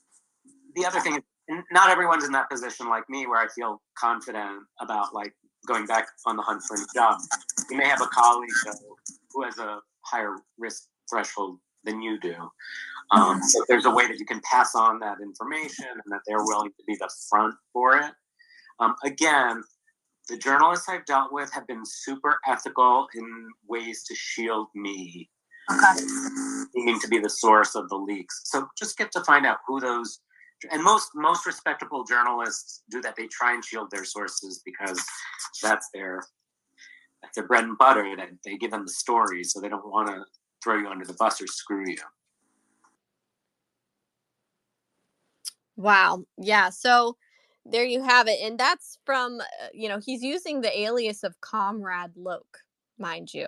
Okay. So, I mean, it speaks for itself. But later on in the calls, he also talks about how he worked directly with the transition teams. He worked with the, I guess, Trump's transition team, and that he was supposed to also be working with the transition team of the winner of the next election, which then there's another really crazy conversation that spirals out of that one. So the next one, obviously, create parallel structures, self-organizing units. Like I was saying earlier, it's to create allies to conspire with, essentially, and have your back in the workplace. And then next, it's acts of omission, right? Which is more of the, I guess things that are more out in the open. Acts of omission meaning things that you don't do that you're expected to do. Okay, so this means basically you're expected to do these things, but you just don't do them. So you're withholding your skills and what you would be supposed to be offering to the government. You're withholding that. So using the go slow tactics and slowing things down, gumming up the gears. And then obviously they talk about a strike or a walkout. This is something they talk about multiple times. So pay attention to that as well, which it's completely illegal, mind you. And it can, if you were to actually participate in a strike in the government outright, you could be banned from working in federal office after that as a government employee. It's not something that's supposed to happen. The reason they have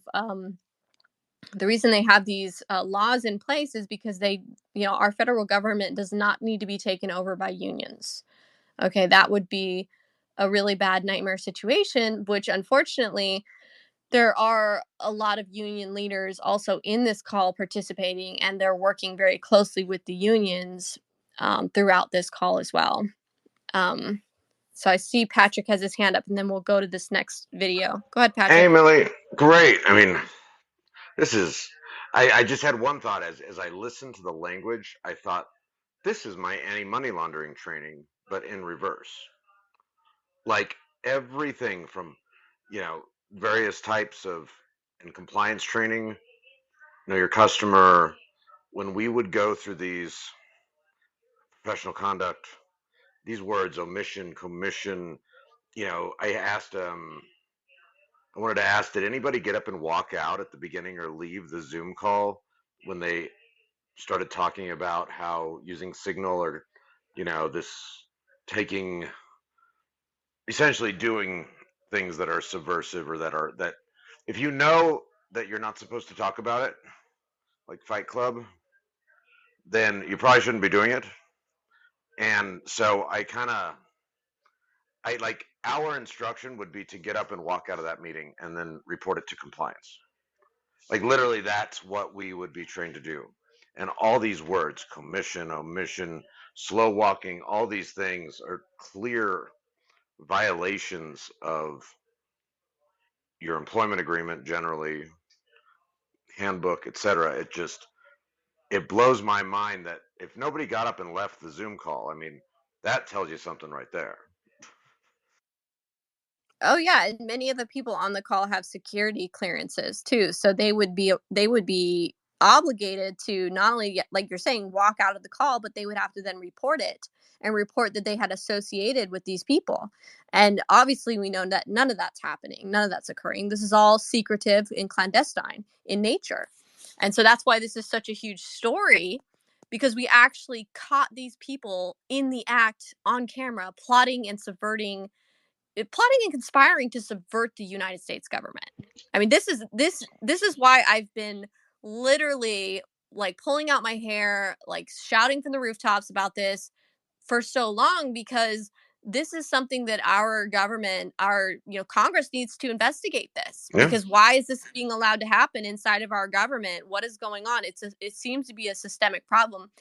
When you actually hear them talking about how many people they actually have, they keep referencing 3 million people, but I don't know if that they're just saying that's how many people are in the workforce, or if that's the network of that they have. But they keep referencing that there's 3 million federal workers, that they're they keep saying it as though it's their power trip.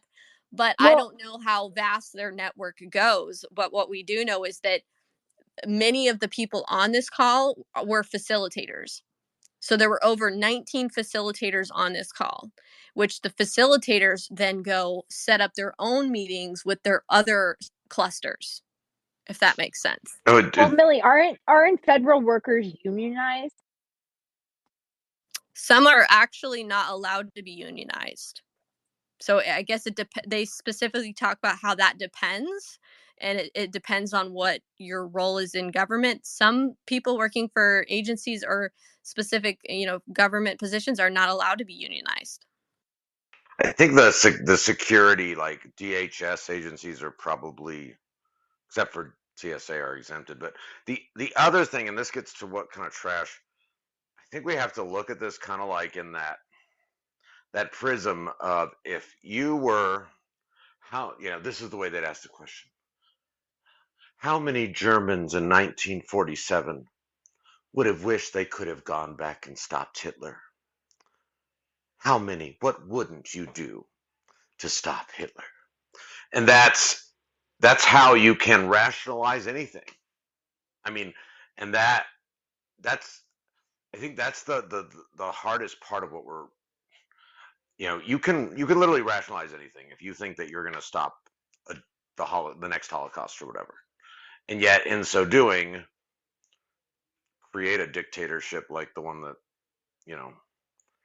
exists today or is starting. Yeah. Well, what's interesting about that is they actually do share, which I'm going to have to later update this article and include. I forgot to put it in. They actually do share in the chat the CIA manual on sabotage. And if you were to read through that, the CIA's declassified manual on sabotage, it actually talks about like basically how to brainwash the people that you're having do these things into thinking that they're morally justified in doing so. And like basically calling somebody an authoritarian, a dictator, or something like that, that would be kind of making it so that that person can rationalize, because the person's going to be having to continually rationalize in their mind why they're doing what they're doing. Is it really worth the risk? So I think that all kind of goes hand in hand. But yeah, I definitely think that it really kind of points in an alarming way that they were even sharing that CIA manual on sabotage, which, that's supposed to be the CIA spotting sabotage, but they're like, no, let's use this as a, something to reference as literature when we're doing our subversive activities. It's pretty amazing. All right, so I'll go into this next video, which is a combination of tactics. And this is where you're going to pay real close attention to those hot button words like slow down the gears, leak, paper trail. Pay attention to those words because that's them giving examples of these tactics in use. To refuse the quote, let the trains run on time for those who aren't able to strike, what would that look like in practical terms? What does it look like in practical terms to put, to slow the gears down in some ways or another? At the Department of Labor, it takes the form of several rounds of the cost-benefit analysis for a new regulation. And when people were cheating on the numbers, a copy of that draft got leaked to the Daily Labor Report, and it got published, and it got sent to a congressperson. And the Office of Inspector General opened an investigation on who was cheating on the numbers. So again, that's sort of a combination of tactics. It's making a really good paper trail. It's making sure that document got out to someone who could make use of it, and then Congress getting the Office of Inspector General involved. It was really a way to stop that thing just in its tracks, and it worked really well. But it was a coordinated effort by a lot of people. Yeah, absolutely. And Maria, do you want to add to this? Yeah, no, and the thing about strikes, I completely agree with where Sarah was coming from. That strike is kind of the worst option. I laid it out as an option just because it's there, it's available. If kind of your conscience is past the point of no return, if you will.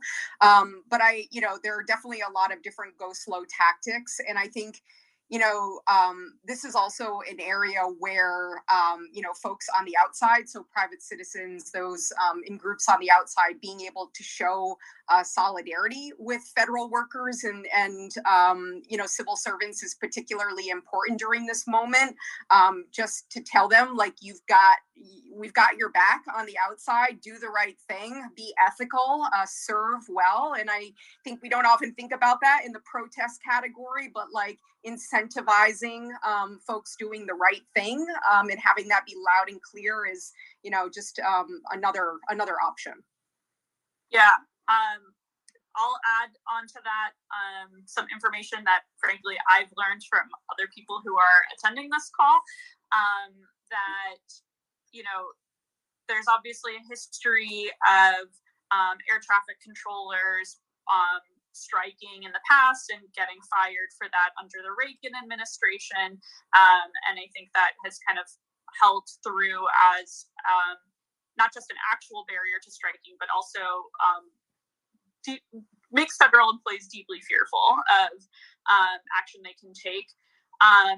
But I also, in the most recent government shutdown, I think there was a really strong relationship between the air traffic controllers, even though they did not strike at any point, the issues that they posed to the unions in the airline industry that ended up playing a huge role in helping get the government back open. So I think having those partnerships with other organizations, powerful unions in the private sector that can have our backs and vice versa will be really important. Great.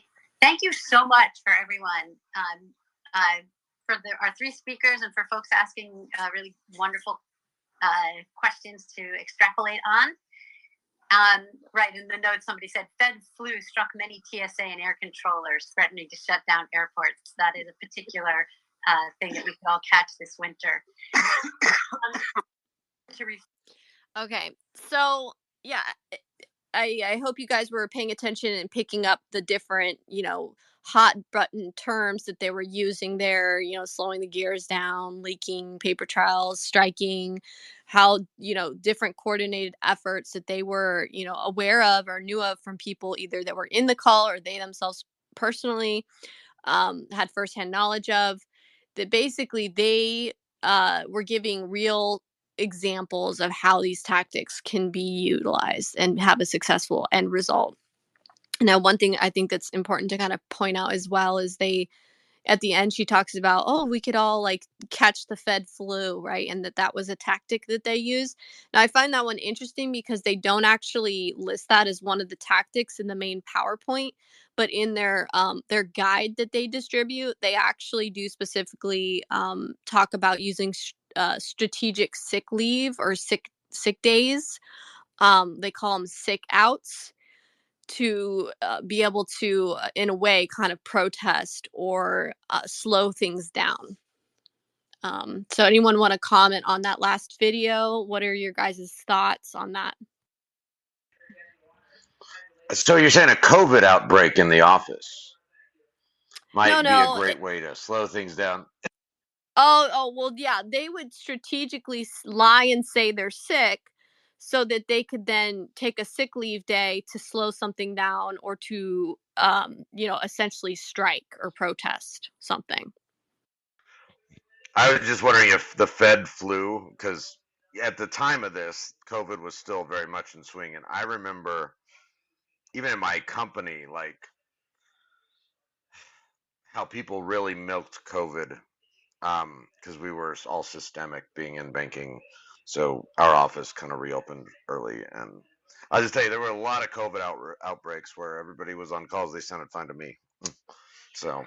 All right. So let's get back to the content. Yeah. Let's get back. All right. So, inside outside strategy.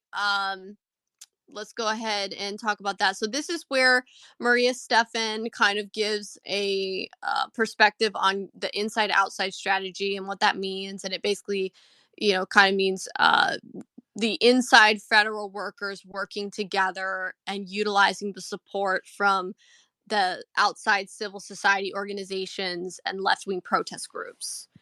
Being able to think about what you can do as federal workers and seeing the relationship between those actions and what is happening outside the federal workplace. So really the importance of self-organizing with colleagues from within the same bureau and across government agencies, which can help build trust and confidence as federal workers are having to navigate really difficult terrain together. Connecting with civic groups and organizations on the outside and having frank and honest conversations with them. And when you think about it, the legal support and advocacy work of civil society organizations could come in really in handy, if and when you have to take certain actions on the inside. And then, contributing as private citizens, knowledge, skills, expertise to civic groups, organizations that would benefit from them tremendously. And just remaining in communication with those groups that, in a grassroots way, or organizing, preparing people in the event that there is a stolen election. Learn what. So they also note in here in their document, it says on their screen, it says communicate with civic and grassroots groups and initiatives focused on democracy defense. And they specifically name Choose Democracy, Hold the Line, Protect the Results, and Shut Down DC as those organizations that they want them to specifically communicate with about these activities they're doing. All right. Now let's go to, which, mind you, the organizers for Shutdown DC are hosting the call, so that makes sense. And the other thing is that, just to kind of give you guys a perspective of how did the Sunrise investigation result in us getting basically into the middle of Shutdown DC, and then all these other organizations and the Hold the Line and all their internal documents and whatever. It's because of the way their structures are organized. And if you go up far enough, you get connected in to their different hubs. And the way they all work together is very connected. It's very interconnected. I guess that would be kind of the best way to talk about it. All right. So Sarah Starrett. Now Sarah Starrett comes in. She's the Department of Labor attorney. And this is where she kind of goes in and gives the do's and don'ts. So she says, I have to say, as an attorney in the federal government, I'm finding the chat suggestions very interesting. And I do want to remind people that we lose our status as federal employees if we strike. But as my sister Sarah Harper pointed out, we could do an informational picket at lunchtime. So there are things that you can do that will get you visibility if you do them carefully. and you do them at lunchtime, you probably won't get fired. So that would be my sort of initial thing, is probably don't get fired like right away unless you're ready to quit your job. If you're ready to quit your job, that's a whole other thing. Let me see. I didn't really put as much on. I don't have a video on here, but it says do's and don'ts. So she's basically saying that she's not giving legal advice. Do not say Sarah told me to do this. So it was okay.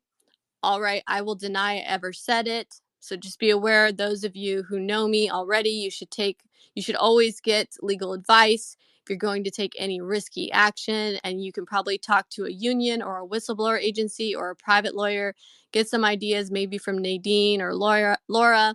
Just run it by someone before you do it. That's going to get you fired. Oh, just run it by somebody before you do anything that's going to get you fired. At least at this point in time, I'm feeling very vulnerable as a federal worker, so I just really don't want to get us all fired like the first day.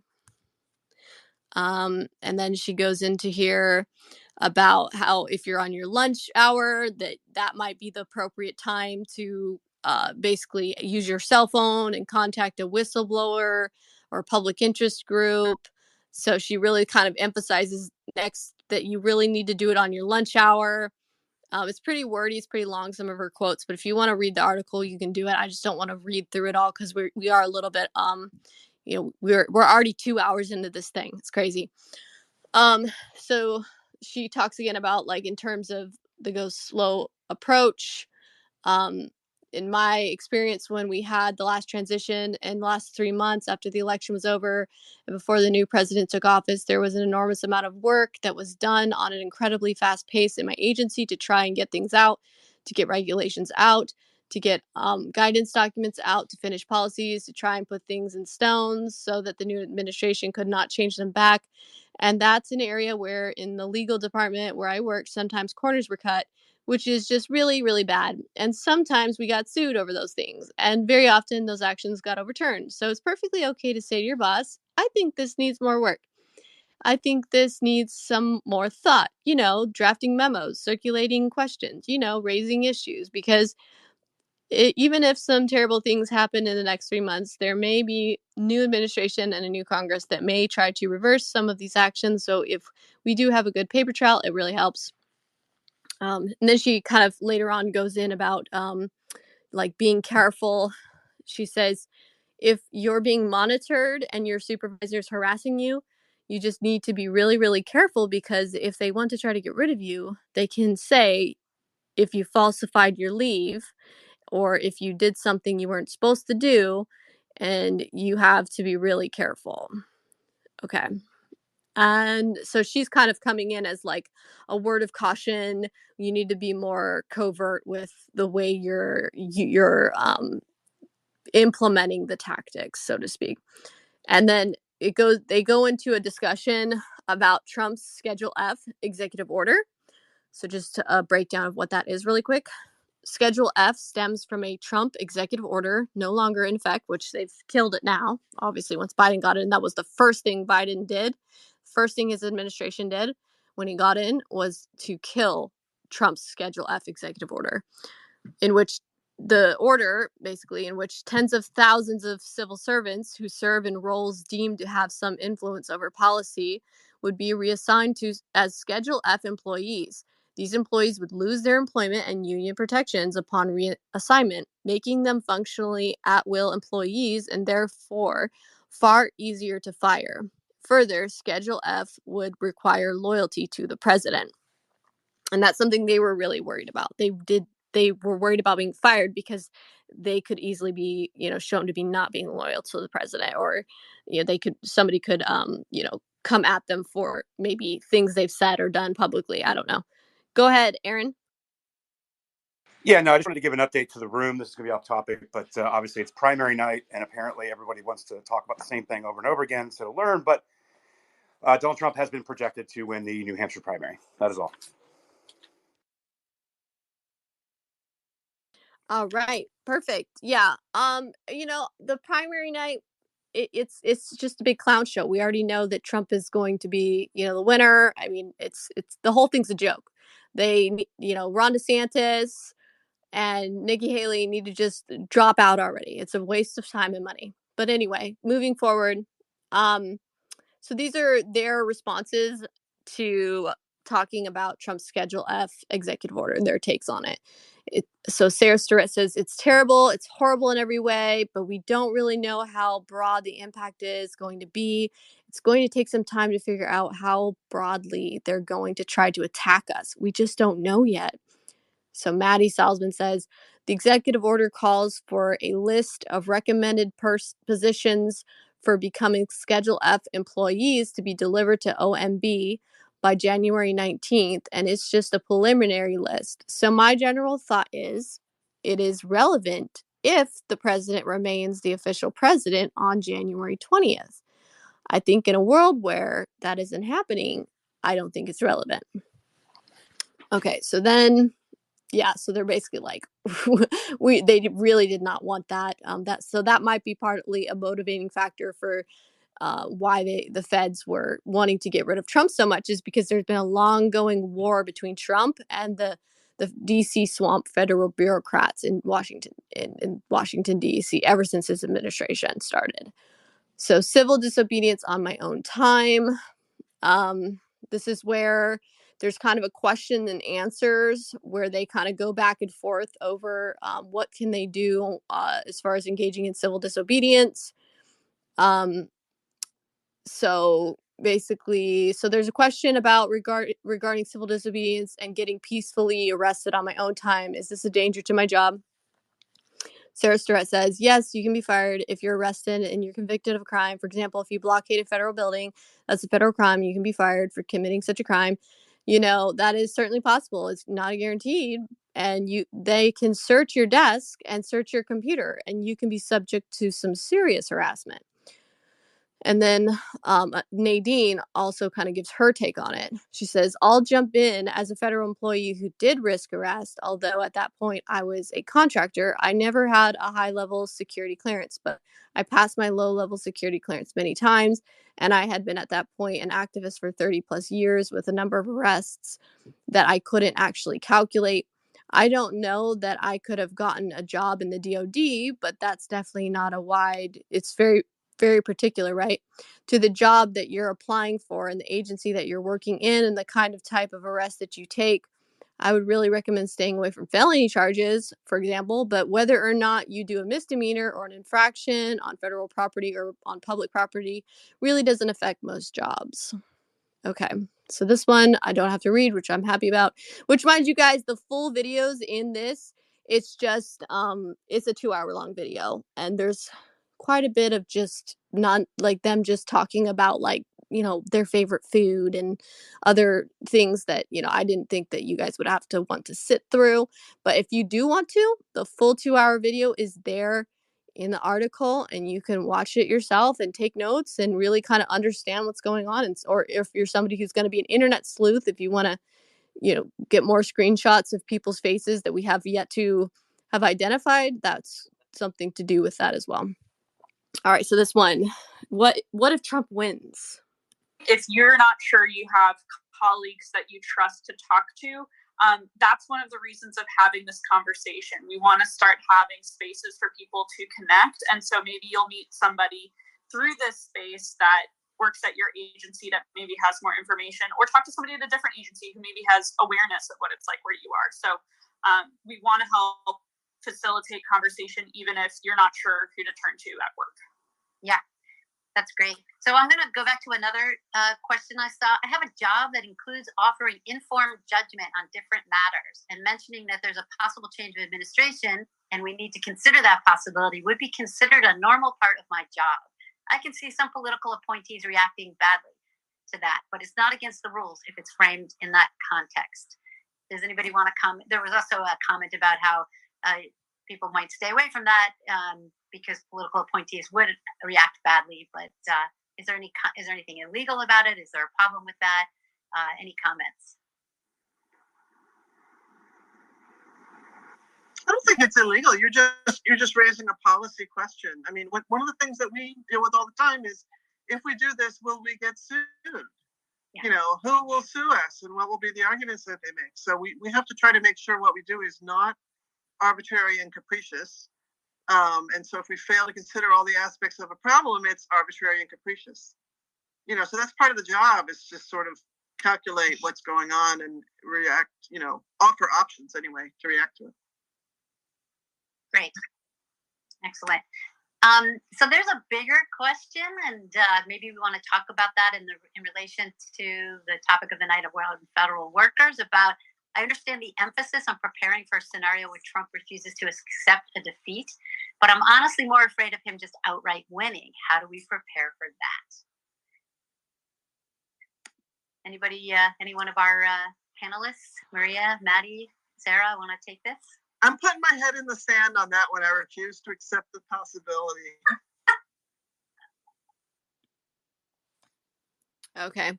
So that's where they're basically like, you know, I refuse to accept the possibility that Trump's going to win, or that he's, they don't even want to accept that, which is interesting because throughout this video, they're complaining, thinking, oh, Trump's not going to accept election results. But here they are saying they're not going to accept the possibility of Trump winning and being president.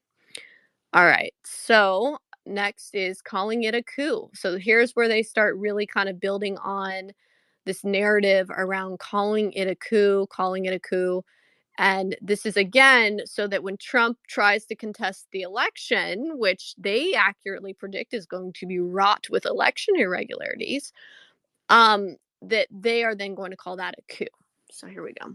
I think making sure that we're naming what is happening as a coup in language and communications with coworkers will be really important. Yeah. Totally agreed. In the shutdown BC conversations that I've been having, and that's not on the federal side, we also are often saying, like, call it a coup. It's a coup. Don't let anyone tell you it's not. Because the more you normalize that language, the more like it becomes apparent, and it's like most centrist folks in the government might start actually accepting that. Yeah, and I think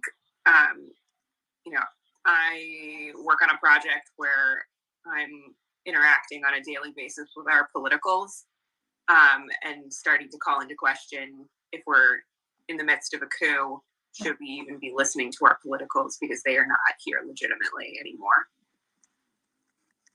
So just to pause there for a second. So when she's talking about should we calling into question, should we even be listening to our politicals because they're not here legitimately anymore, she's talking about not listening to the Trump administration. That's what she's talking about. She's talking about, kind of preparing that mindset for, they're not legitimate anymore. We're not going to listen to them. That's a great question to be asking. That said, I know that, if there's a Biden win next week, there's going to be a transition team coming in, and I think I'm going to be spending a lot of time working with them, because I know, and I was around during the last transition, like, we spent a lot of time preparing those briefing books, and we are not doing that this time. That is not a priority. And so a lot of that work is going to have to be done sometime. I mean, the last time we spent about 6 months preparing a big fat briefing book. That's going to all have to start. All that work's going to probably happen next week. Not that there was that much achieved policy-wise these last 4 years, but I don't know if it's naive to say, but I'm going to kind of look like I'm going to have to shut out the current political appointees and go to the transition team and be like, this is, I'm looking ahead to the future. This is our work. So, I hate to think that they're going to be our saviors or something, but. Can I ask another nitty-gritty question related to that? So, say you have two narratives happening simultaneously. There's the existing Trump appointees saying there is no transition team because there's no transition, it's a continuation. Then you have Trump's side, or Biden's side, saying, I won and my team is coming to the doors. Like, what are the responsibilities of the various people in your agency to issue a visitor badge and physically let someone into the building and give them IT access and set up the meeting. Yeah, I mean, I was going to say, like, yes, they do need computers and stuff, but like right now there are no doors. Like, how do you get them the Zoom logins, or how do you start? You know, we can make those determinations ourselves. We, you know, they say you're going to use your email account, and we're going to start, and we're like, I don't know, we're like the Lithuanian government in exile or something. We're going to start working with them. Yeah, and I think it's almost like definitely a risk factor, but if there's a contested election and it's fairly clear to us who won, we get to choose who the leader is, and I don't know what risk that puts on you, and I'm not a Fed again, so I don't want to like put you in a weird situation, but like I think that is a point where you and your team and your supervisors and those non-appointee, like I'm sorry, what's the term, career staff can actually decide, like, well, according to our understanding, Biden won, and therefore we are listening to his appointees and his transition team. Yeah, so this is pretty big right here, because this is them talking about, you know, with people who allege to work with the transition teams and work with the, you know, Trump's political appointees, talking about, you know, having pre-plans, I guess, pre-planning to basically accept to work with Biden's transition team and refuse to work with Trump's team, right? So this is where they're kind of like, you know, we get to pick who the leader is. I mean, you heard her say it. She says, we get to pick who the leader is if it's in question, right? And then they also, like, one of the things that Comrade Loke says, which is pretty mind-blowing if you know anything about the Lithuanian government in exile. I mean, he literally says, I don't know, we're like a Lithuanian government in exile or something. So we're just going to start working with the Biden administration. Well, not only that, Millie, right? You heard that one guy being really snotty about it. He's like, well, I mean, it's not like we allowed much of policy to get done anyway in the last 4 years. So, and they're explaining why. They're explaining what they were doing. How many people on this call did you hear? Oh, yeah, I've been an activist for 30 years and blah, blah, blah, blah. And I've been doing this for some time. And here's how to kind of get around it. Like, they're already explaining to you not only what they're going to do, but what they've been doing and what they've been doing for some time. Right, exactly. They've been doing this for quite a while. This is, you know, it's something that they've been actively doing to subvert Trump throughout his presidency. And now they're talking specifically about, what do we do if there's a contested election? Do we just choose to start working with Biden's transition team, right? And it shut out Trump's appointees and Trump's people, right? So that's kind of what they're really talking about. I don't know. I mean, they are talking about it pretty out in the open, but I think they're still kind of being a little bit more delicate with the wording. Like, they're not saying, all right, you guys, here's the plan, but they're saying it conversationally. I guess they're saying the plan conversationally, if that makes sense. I think that's kind of fair to put it that way. All right, so moving forward, it then goes into, I've got another section here about poll workers. So throughout the call, there was quite a few different times where they were encouraging federal employees and people on the call to volunteer to work at the polls. So Sarah Starrett says, OPM has set out a memo saying that they encourage all federal employees to help out at the polls in a nonpartisan capacity, and they're offering 8 hours of administrative leave to anyone who wants to do that. Clearly, if you're going to do it in a partisan capacity, you need to take annual leave. And here's another one from Sarah. And also, to the person who said they're a poll worker, are we allowed to get paid as poll workers? Do we have to report that income to our employers? She says, we don't give tax advice, but if you're getting paid by the federal government on administrative leave, you can't also accept payment as a poll worker. It's one or the other. And then Sarah Starrett says, I've been doing a lot of voter protection, election protection hotline, volunteer activity in the last month or so. And if I'm doing it for a nonpartisan civil rights group like the Lawyers Committee, then I can get leave to do it, and I can still get paid. I can do it as a pro bono activity for the federal government. But if I'm working for the Biden campaign doing the exact same thing, I cannot, because that is partisan political activity.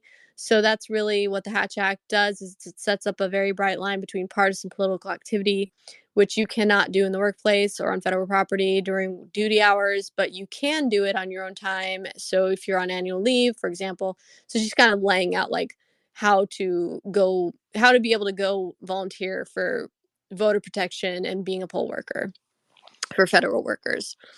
And then they go into their breakout rooms. But before they do that, they give 3 scenarios for the people to discuss inside the breakout room. And the 3 scenarios are: 1, it says all scenarios assume that in the week after the election, either there is no clear winner or that Trump is denying that he lost. I mean, how convenient is that, right? 1, your leadership is asking staff to draft false official statements, talking points, communiques, etc., for a foreign domestic audience saying that Trump won, claiming that protests are violent and illegitimate, uncounted mail-in ballots are fraudulent, and that the Democrats are staging a coup. 2, leadership in your department agency is using the new EO, executive order, to initiate a purge of disloyal civil servants. You're being asked to report on the loyalty of your colleagues and to demonstrate your own loyalty by signing an oath of loyalty to President Trump and to certify that you will not participate in anti-Trump activities, even. 3, political appointees are hastily cementing their legacy by pushing through bad policy, defunding projects they don't like, and funding their special interests. You suspect some of this activity is corrupt or in violation of federal regulations. So those were the 3 scenarios that they go over in their breakout groups. I do find it pretty darn convenient that the only strategies are, pertaining to that either there's no clear winner or Trump is denying that he lost. Find that interesting. All right, so next, facilitator Rachel Goldstein.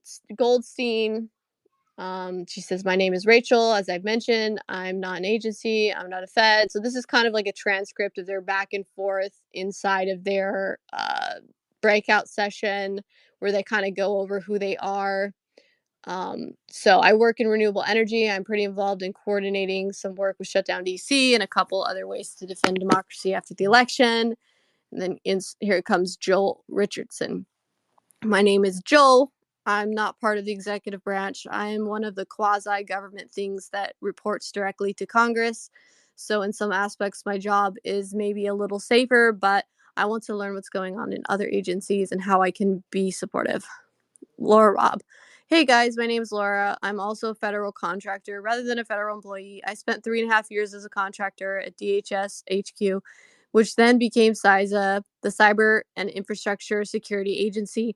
And I've recently finished that contract and just started the FDA. So I still have connections to the Fed team that I worked with at DHS. And I now have a very large network of FDA employees. And I'm just sort of looking to see what behaviors I can model for my Fed clients and ways that I can be supportive of them, and just sort of how I can make suggestions to anybody who expresses to me that they want to do something but don't know what that would be to be helpful. And then Josh, who we think is Josh, Comrade Loke, he says, I'm Josh. It's nice to meet you all. I'm a federal employee for almost 5 years now. It's not my life. I had a career before it. I will probably soon start a new one outside of the federal government. I don't know what else I should say at this point, except that I'm seeing a lot of abuse happening right now. And I've gotten into a little bit of trouble myself. Molly B. I'm Molly, and I've been a federal employee in a couple of different services for about 28 years. I work in the national security community, and I tell people that my oath to the Constitution is about the only thing that I've managed to be faithful to my entire life, and I'm just really nervous about what's going to happen. Hi, guys. I'm BAU. she, her pronouns. I am not currently a federal worker. However, I am in the process of searching for a new job and been applying to a lot of federal jobs. So I figured, be prepared before I get into it rather than having to figure it out afterwards. And also I do a lot of work with Shutdown DC and other groups. And then Elizabeth Wyand. I'm Amy. I work as a federal employee, and I've been in bed for the last 18 months or so. I've had some conversations with my other coworkers expressing some concern about what's going to happen next week. So I wanted to come here today in part to be a conduit for information, kind of along the lines of B, and also just sort of channel some of my nervous energy around everything. All right, so anyone want to comment on like what you guys think about the backgrounds of some of these individuals participating in this call? Well, and it's not only that, right? So it is their backgrounds, sure, and obviously our federal government's just riddled with these people. But this is not just happening in the federal government. These are happening in major corporations all across the country. And then the advent of putting in DEI departments and DEI targets just empowered these people to continue to have these meetings and to do what they're doing. And so it just really paints a picture. But you're also looking at the public-private partnership aspect of this, right? Former federal employees going to work for corporations or agencies and vice versa. And it's really showing how they're trying to infiltrate in what they're doing. And it's just pretty astounding. Like, this is obviously clearly illegal. Like, everything about this, and it's a complete subversion of our government and the people's will. So like, I wish more people were here listening. We're probably gonna have to redo this space again because apparently everybody wants to talk about New Hampshire for some reason. Who cares? Or Israel, apparently. But we're gonna have to do this space again. We'll break it down again. But yeah, keep going, Millie. Well, I guess just to reset the room so we can kind of really try to amplify this information, this message, I just want to ask everyone to please retweet out the space, share the space. Also, I put my tweet up in the nest. I don't know where it went. Let me see. And again, for people, yeah, you guys could go to my I guess my X page and retweet out the article that I shared. Please go retweet that and share it. And yeah, just retweet the space as well. So and again, I want to remind people that's going to throw a warning because she was reporting on some of the stuff back in 2020 under the old regime. And so there's going to be a warning, and people are saying, well, it's turning us off anyway. I'm like, I don't know what to tell you. I mean, we've been covering censorship forever. We know what happened in the Twitter files. We know what happened in Twitter 1.0. We're going to try to get it hosted elsewhere so we can go over this again. But like, I just need people to understand, like, obviously they do not want this out. Right. And it's not that hard to just click continue, but anyway. All right. So I'm going to continue on. And it says now we're talking about facilitators because notice the facilitator of this breakout room was Rachel Goldstein. And she was the one who happened to be working in renewable energy and working with the private sector in basically green energy. Right. So that's interesting. When you talk about the private companies working with the feds in a kind of a clandestine way. And she actually was a facilitator. So like I was saying earlier, there was like 19 or so facilitators in this workshop. So I want to go over the facilitators again. So facilitators recruit and host secret meetings with government employees to be used for their official capacities in order to advance the radical political agendas of the collective. So I also have in the article the Facilitator's Guide for Federal Employee Activism Workshop for you guys to be able to view it as well as download it. This was a document that was basically distributed inside the movement resources and inside their Activism for Federal Workers Guide that they also shared out. So I'm going to quote Nadine. Nadine says, we have,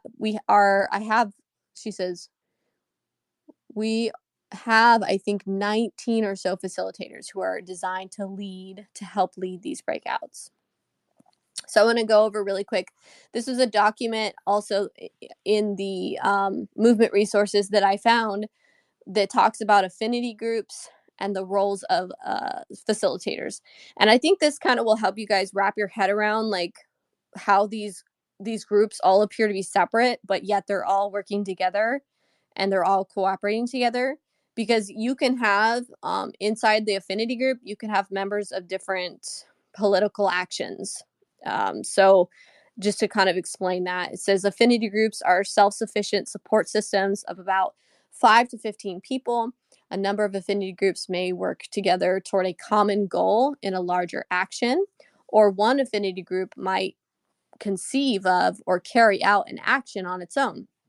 Sometimes affinity groups remain together over a long period of time, existing as political support or study groups, and occasionally participating in actions. Affinity groups are composed of people who have been brought together at a nonviolence training or have existing ties such as friendship, living in the same area, or working together. Affinity groups form the basic decision-making bodies of mass actions. So if there's a mass action, there's pockets of these affinity groups. They are usually considered autonomous, independently entitled to develop any form of participation they choose, as long as they remain within the nonviolence guidelines. Groups of affinity groups working together are sometimes called clusters. A large action can have several large clusters all working together. In large actions, affinity groups usually send spokespersons to a spokesperson's meeting or spokes council meeting to communicate and coordinate to the different groups basically decisions, and then bring the coordinated information or proposal back to their respective groups for a final discussion and approval. So notice how there was many people that were in there talking about being a conduit for information. That's kind of referencing this idea of, only so many people attending the main spokes council meeting, and then those facilitators going out and communicating with their smaller clusters or smaller affinity groups. And it talks about at meetings, there are different roles that affinity groups can play. And they say that at meetings, facilitators, timekeepers, recorders, vibes watchers, etc. So facilitators, one of the roles of somebody in an affinity group.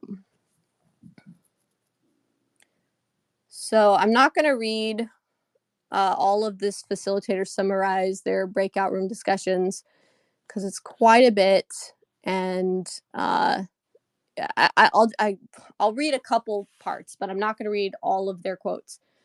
So Tim Nafziger said, because this is one of the facilitators, we focused on the scenario to purge of disloyal civil servants, and there was a lot of really good ideas about ways to slow things down and use bureaucracy as part of that slowdown. And then, let me see. Yeah, there was from Annie Danger. She says, which Annie Danger was the tranny, basically the trans porn star. Yeah, the trans porn star. Yeah. Yeah. There was a lot of talking about bureaucratic slowdown, especially pairing bureaucratic slowdown with vacation, with sick time, and then also a lot of talk about immediately expanding the circle of coworkers you're talking with about like generally legal and democratic things. And then also like some people were like, I might already refuse a note in the form of a very politely being like, I respect the oath I've already taken. I am here for the Constitution and this democracy. Good day. And then everyone agreed that snitches should not exist, she says. And then, let me see, Jane Doe. She said, we really focus on coordinating with people, because it's a lot harder to get people if everyone is refusing. It's harder to get everyone to have to sign in, right? It's much harder if you feel like you're all alone. So she's just referencing building a coalition. And then Benjamin Abrams, who was like that, UK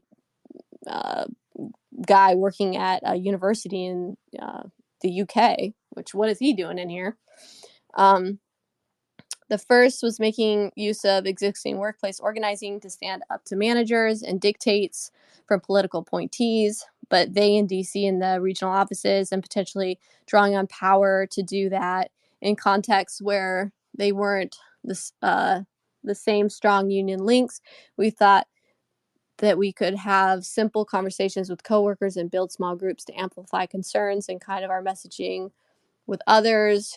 Yeah. So it's kind of like, just going over what they talked about. Let me see if this one is Then there's the activism guide for federal workers, which is there anyone's way somebody could take over for me reading? I'm like burnt. Yes, I'll take over. Just give me like 30 seconds. I'll get my laptop out. I actually have this document. You've already emailed it to me. We've already gone over it, right? It's the yellow and blue one with the grid. Yes. Okay. Give me like 30 seconds to get set up. By the way, Millie, your website seems to be working properly now. I was trying to see if I could get it all pulled over to America Mission, but the videos were not loading properly for me, so sorry about that. Yeah, I don't know. It might have just been too many people all going there at once. Who knows? Millie, I don't care how they define these words. They're just redefining terminology with clustering and their various layouts of their designs. But if I put that side by side with the definition of how terrorist cells are designed, you'd see a pattern there somehow. These people, I'm just still amazed. Every little section you read, I'm just amazed at how the comparisons are there. Yeah, absolutely. I mean, it is interesting how they all work together in these little affinity groups and I guess these clusters, right? So there's pockets and hubs, and that's the same way that the internal when we were Walter, do you remember when I was showing you some of the inside of the Sunrise hubs and how they all build out these different hubs and then the hubs compete for the grant money? Yeah, that was one of the most amazing parts about that. How, it appears to me that they can move money quickly to wherever they need them, and they compete for it within the organization. It's all internal. It's really fascinating stuff. It's a completely well-oiled machine. All of it is. Oh yeah, absolutely. And then the fact that it seemed like they had some kind of like payment system or some way of getting that money to them. Yeah, there was what was that?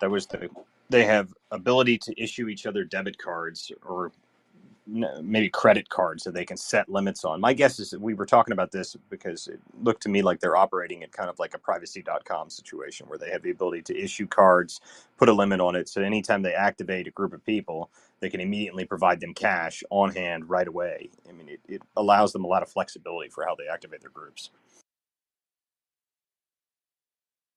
Yeah, absolutely. And I wonder how that all pans out because it seemed like they had a 501c3, but then also they had a 501c4. And I mean, I don't know what that points to, but I'm not sure how entirely legal that would be. Well, that's the thing about it. Like the deal with those cards, like if it's a privacy.com thing, you can issue that card and you can give that number to anybody, and it doesn't necessarily have to be attached to your organization to do it. So they might just have that set up, and some other organization that funds them can just provide money to them whenever they want. I mean, there's no real way to track that. I mean, just giving someone a credit card number, there's no way you would be able to tell if it came from that organization unless you look directly at their books. But if what we were looking at is accurate, this organization is organized enough that my guess is they're outside funding groups. They can just put cash there and then not tell anybody where it comes from, and there's no way you could track that. It could even be private individuals. I mean, it doesn't really necessarily need to be a business. So. Absolutely. And you had brought some really interesting insight when we were looking at the activism for federal guide for federal workers. And what was your thoughts on it, Walter, while we're waiting for Aaron to pull that up? Well, the federal workers, all of that, it's the Hatch Act is one part of this, but when you're brought in as a federal employee, And when you're brought into there, you are given very strict rules that you cannot apply any of that stuff. Any of your job, any of your actual government job cannot be done in a partisan way. You're supposed to operate as a neutral arbiter of within the government. So the fact that the fact that these people are actually acting as activists is 100% illegal. I mean, it's every single one of these government employees, if this came out, they would all could easily be fired. I mean, now, would they be fired? That's up to debate as of right now, because I believe that half the government's full of these people right now. But, the reality is that if things worked as they were supposed to work, they should and would be fired. I mean, what do you think Congress should do? Like, what do you think should actually happen to properly, like, look into these groups for what they've been doing, their violations?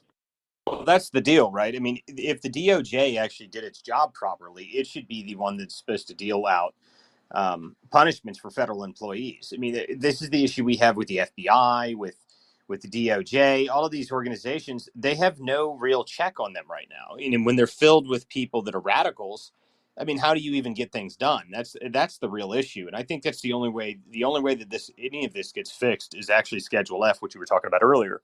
Schedule F and Project 2025 is the only solution. You have to remove the top 2 or 3 layers of management from these federal agencies for them to be able to function properly. And further than that, I think the better option would be to actually move all of the agencies out of DC, which is something that I know Trump's team is looking at doing. Robert Bose, we talked to him the other day, he was saying that they're definitely looking at doing that. And I think it's the only solution. And it's been proven to work. In the 1990s, Senator Robert Byrd, he actually slipped into a budget bill that he was going to move the fingerprint facility out of FBI DC headquarters and move it to Clarksburg, West Virginia.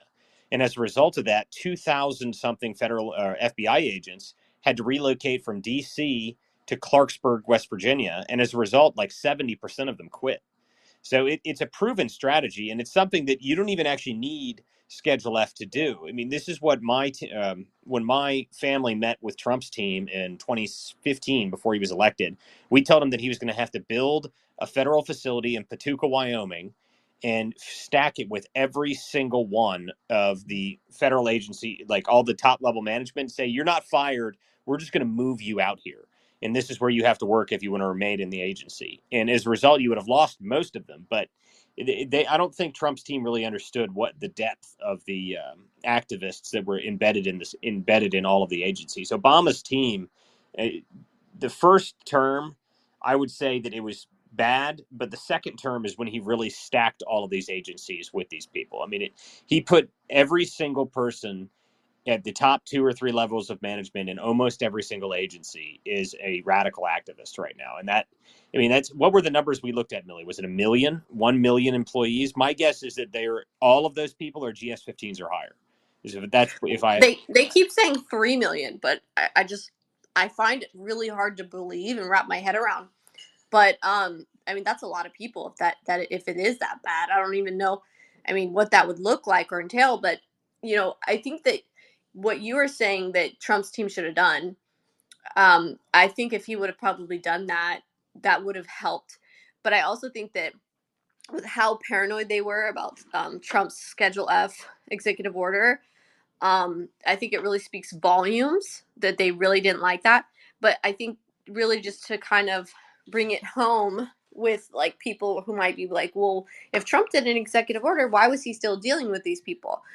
That executive order wasn't supposed to come into effect, I think, until it was he actually drafted the order in the last few months of his term, and it was about to go into effect in December, if I'm not mistaken.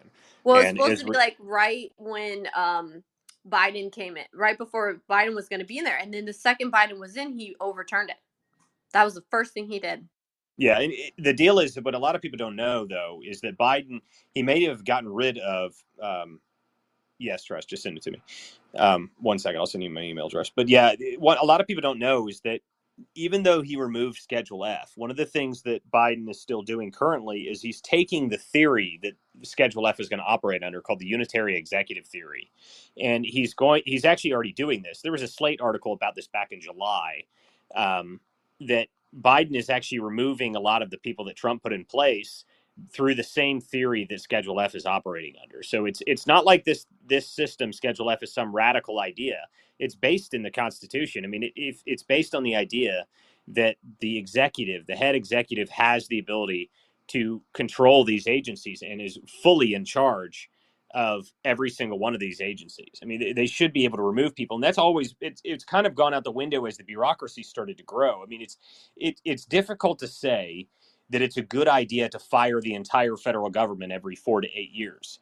I mean, the country is so complex now, and there's so many people living here now, so it's difficult to say that it's a good idea.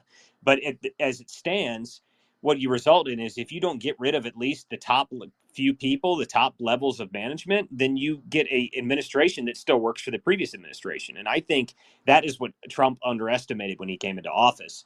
And I think he relied on the people around him thinking that they were going to have his back, when in reality, they were just working for the friends that worked in the agencies. So if Trump actually comes in again, I think you're going to see DC is going to be absolutely abolished. I mean, I don't see any way that he keeps most of the management. I think the reality is that he's probably going to try and move half of the agencies in DC out, and you're going to see a mass layoff and mass firing of most of the federal employees, which it's about time. Yeah, so that's what my pinned tweet is all about, the Project 2025. It's a 920-page document of doing exactly that. Schedule F is just a small part of it. You can actually use the Office of Personnel Management and get rid of even most of the employees that even cabinet members normally wouldn't have access to because of unions and everything else. This can be done through the Office of Personnel Management. That's what Project 2025 is. And so you'll be getting into that. So down in the chat, up in the nest, I got this document. Walt, I just need you to DM me your email address so I can give you the full PDF. So I just sent it to you. Yeah, so people can see the link for themselves. But I just took like 3 screenshots to kind of give you a general basis of what this is. What am I getting? So let me get into this real quick. Give me a second. All right. So up in the nest, I've got this. These are screenshots because it was a full PDF, so I need to get it hosted. This is called the Activism Resources for Federal Employees. Well, And the PDF is actually on my website, and you can download it. There's a button to download it. Oh, is it already on there? Okay. Okay. A lot of people aren't. Okay. Well, I've got it up here. You'll go to our website and download the full doc.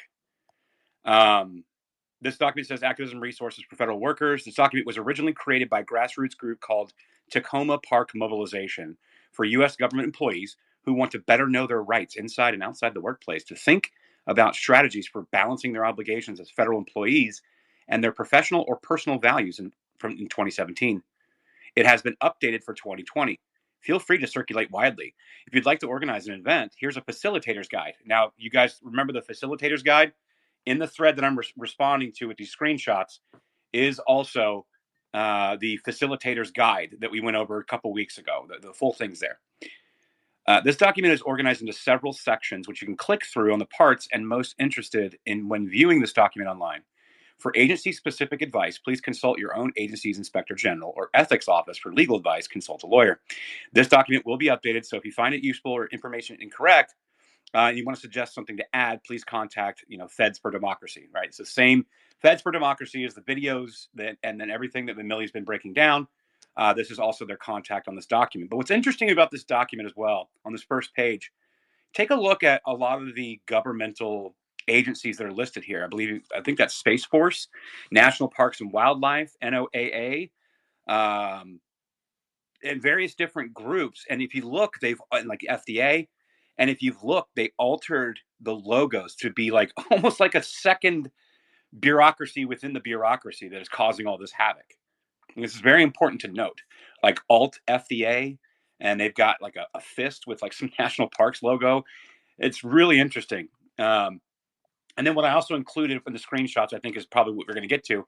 But that whole document has links, and you guys can deep dive that all you want, pull it off Millie's site. But there's this graph they have, and it's called the types of tactics and implications.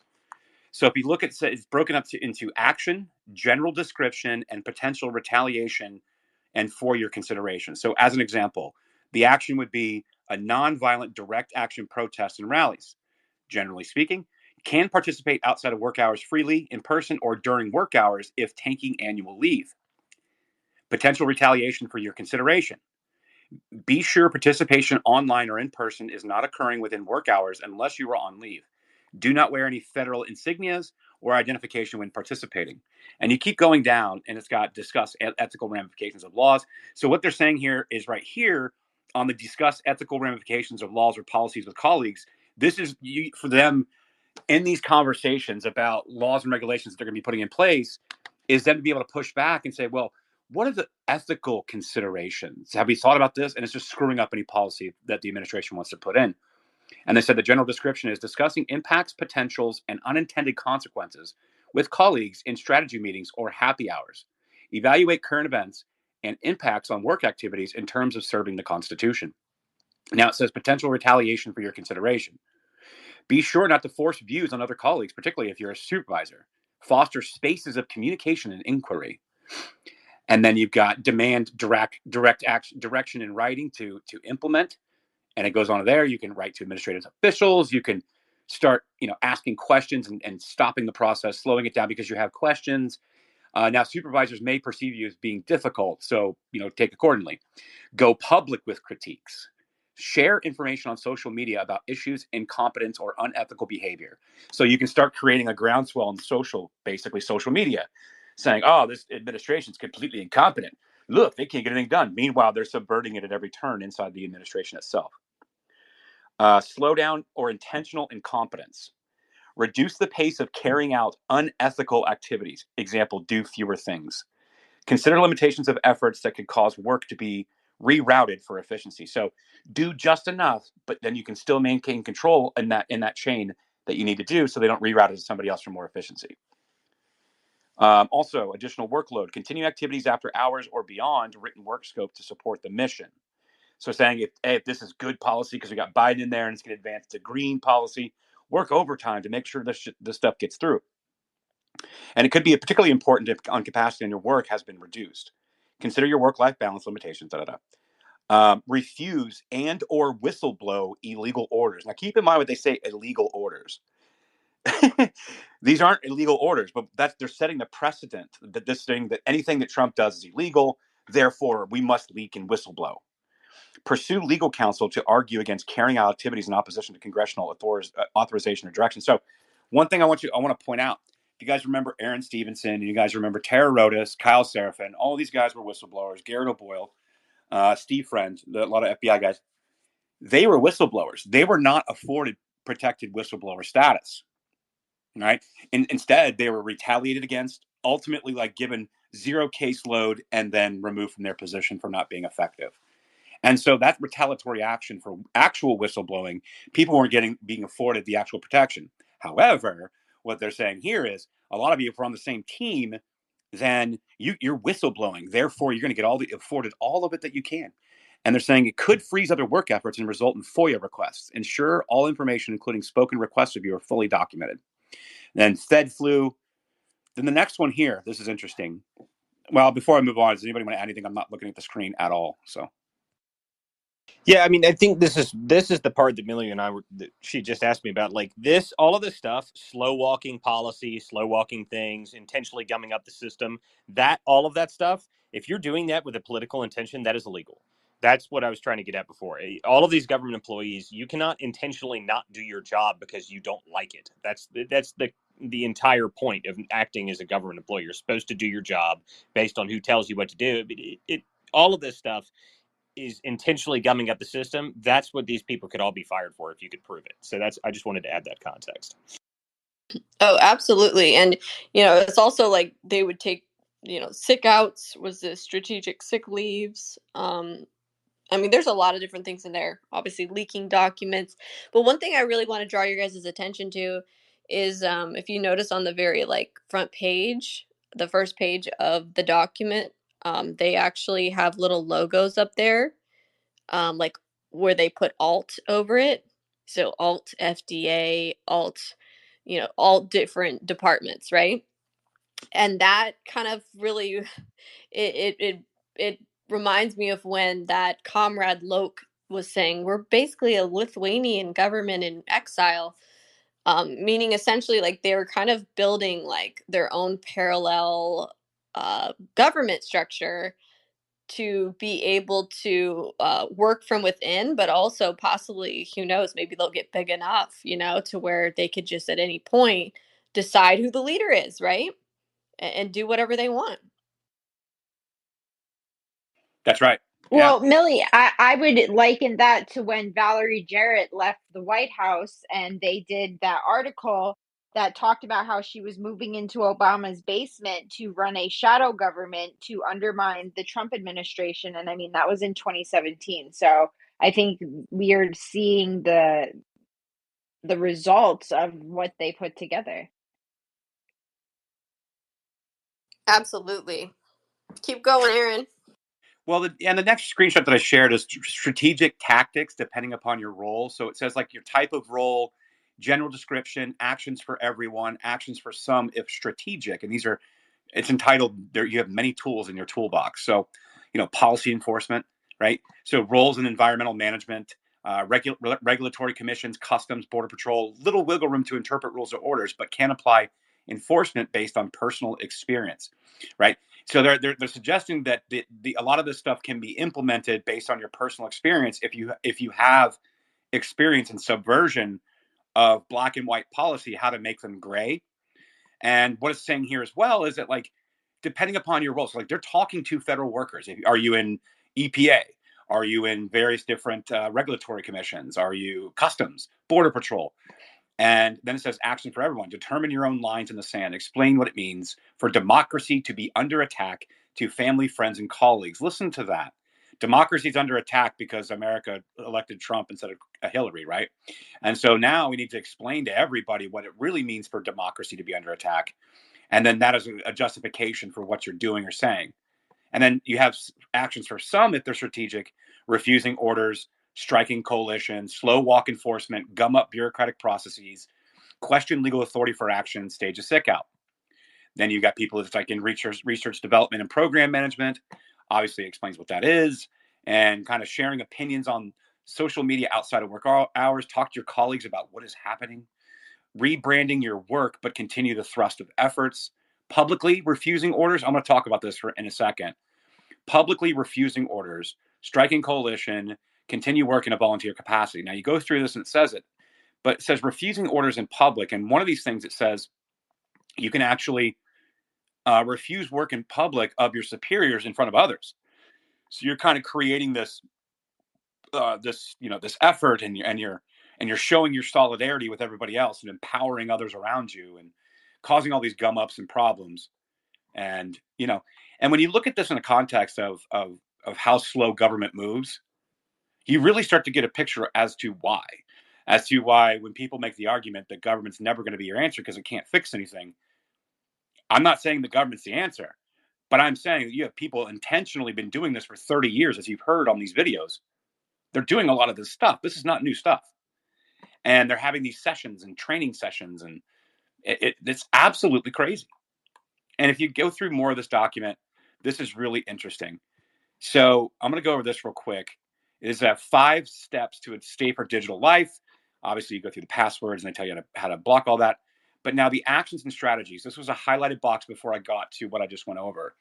And it says, uphold the most exacting standards of personal and professional integrity, showcase the loyal bipartisan service of your colleagues, and call out attempts to impose partisan litmus tests, extensively document decisions and their ramifications that are a result of word-of-mouth directives. Don't leak, but blow the whistle. Push back against loyalty tests, fostering frank internal debate with transparency outside stakeholders. Draw bright red lines of principle and policy that can guide decision-making in the future times of chaos and crisis. And this is an adaptation from a Washington Post article called "How to Work for a President Who Loathes the Civil Service," right? So you can kind of see the picture that they're painting here, that Donald Trump is authoritarian fascist, and we need to save democracy. Therefore, we're going to use this kind of language.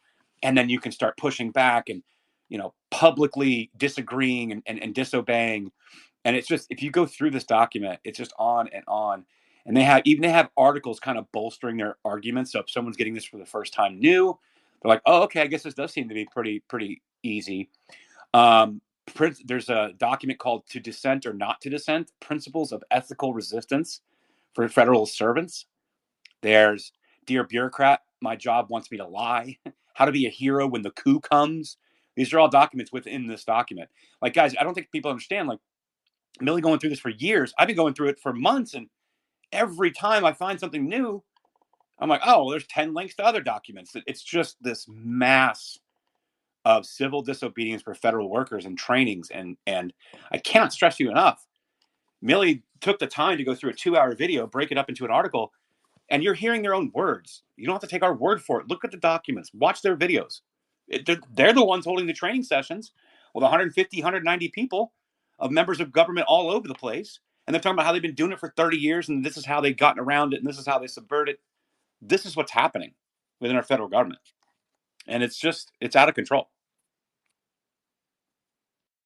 Absolutely. Yeah, it's really out of control. And so there's quite a bit in here, actually. I just want to add to what you were saying, Aaron, because you were completely like on the target. You hit the nail on the head with everything you just said.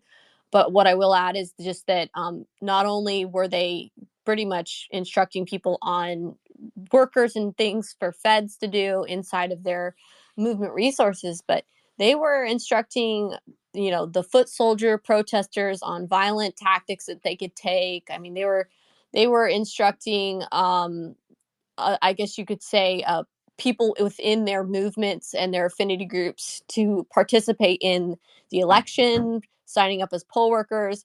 And I actually happened to find a really just completely mind-blowing document inside of their document hub that they were sharing.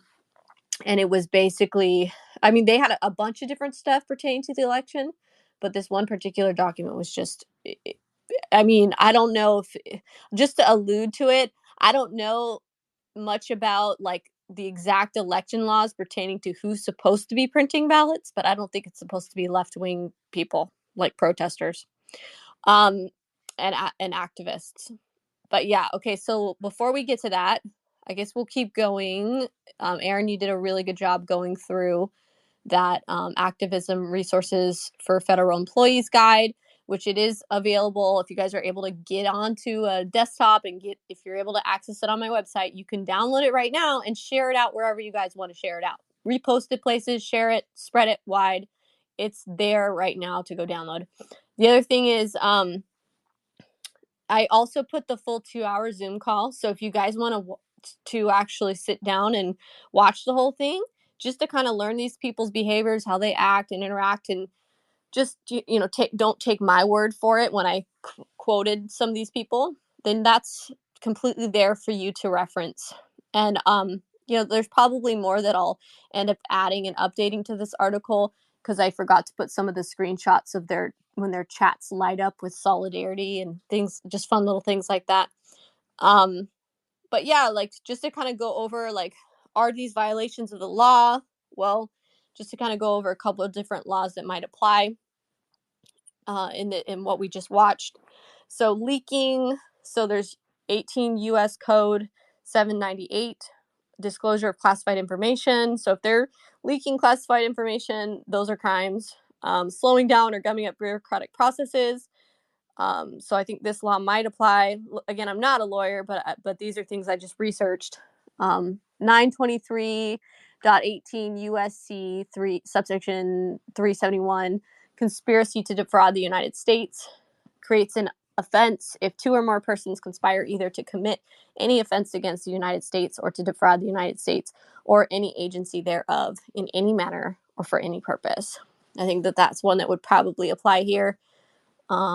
Strikes. So the law specifically 5 USC 7311 specifies that federal employees may not participate in any strike, assert the right to strike, or even belong to a union that asserts the right to strike against the government of the United States. Driving that point home, 18 USC 1918 makes it a felony to strike against the United States or belong to a union that asserts the right to strike against the United States. What's more, the Office of Personnel Management can declare an individual who participates in a strike unsuitable for federal employment forever. And we By already, the way, there it is. The Office of Personnel Management, again, established in 1978 to keep a check on the administrative state, which has also been compromised. Anyway, go ahead, Millie. Yeah. So how do you, you make a good point there. How do you fix it when it's been so far gone? How do you fix it, right? There's got to be some good people that care about the Constitution, care about upholding the law inside, Millie, the executive, the president and cabinet members can actually utilize the Office of Personnel Management to get rid of these employees. That's who does it. That's why Project 2025 is so important.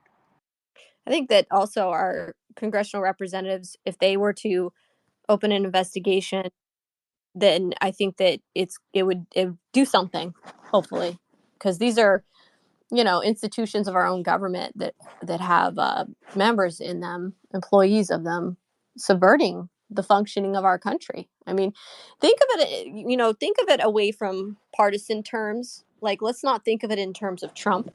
Let's think of it in terms of what harm could happen if, for all we know, who was in that call. There could have been people that were, foreign from, we know that one guy, Benjamin Abrams, is from the UK, but we don't know what other foreign people were in there collecting dirt, blackmail, or having influence over these people. So what I'm getting at here is having a large body of our own government engaging in these type of subversive illegal activities. It's actually a really big risk, like a security vulnerability risk to our nation. It could really put our nation in a really precarious position that might allow for a foreign country to take the opportunity to utilize these people in order to overthrow our government from within, like a Trojan horse. So just taking away the whole Trump aspect, I really think prosecuting or going after people that are engaging in these things within our government is really a nonpartisan issue, because it could really affect the security of our country as it stands. Well, and Millie, who's the biggest communist country out there? China, right? With the deepest pockets, right? Yeah, the CCP, and that's the thing. We're going to have to keep researching and digging into these groups and the shells and all the many different things they've got going on in here, just to see, because we don't even know what else we're going to find. Well, that's why I was telling you, Millie, if you need any help just doing research and stuff, let me know, because I'm ready to dig in. For sure.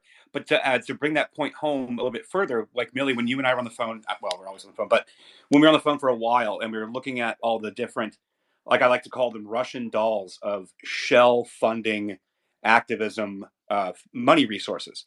We kept opening up those Russian dolls, and there's another one, and it basically went back to Arabella, FTX, Omidyar, and China. So all of these groups are essentially at the center of the funding of all of this. And I can assure you, they don't want to just keep another tree planted, right? Like there's subversion here. You have Omidyar, which is Iranian money. You've got Arabella, which is China everything money. You had FTX, which was the complete Democrat donor structure that was operating underneath Arabella. So as we expose the funding mechanisms, and that will be some stories moving forward, this needs to come out first so the picture can be painted, so then we can show you why the funding mattered. Yeah, absolutely. So I want to kind of go to the next kind of chapter in this, because I added more, because there's so much more to this story, to this picture, so that people can fully wrap their head around it. And Magna, like I said, go to this article. I put a bunch of the resources that they were sharing inside of their movement resources, with a bunch of different, these websites, these organizations that they were funneling people to. So this is stuff that you guys could all do the research. If you want to kind of help out, like I said, there's a list of people that still we haven't locked in their identities. Like I said, there's a lot more in here, but if you just download these documents, there's links inside some of the documents that you can follow as well. So I really want to kind of task all of the internet sleuths and the researchers out there to continue to pull on these threads and research this information. All right, so the next part of this is subverting Trump from the jump. So I don't know, Aaron, are you looking at the article? Or no, I'll go ahead. Well, okay. Actually, I'm having trouble pulling it up. Let me see if I can get it. Hang on. Okay, so I'll just start reading this here. Subversion against President Donald Trump is nothing new for this group of rogue federal bureaucrats. In fact, their own internal documents evidence that they began their subversive activities shortly after Trump was elected. The DC swamp of federal bureaucrats, many of whom were brought in during the Obama administration, were already preparing to resist Trump and undermine his presidency. Federal workers relied on the help and organizing power of left-wing organizations like Shutdown DC, Democracy Kitchen, Sunrise Movement, Unions Momentum, and a variety of other affinity group appendages. One could think of this body as an octopus with many tentacles coalescing at the center.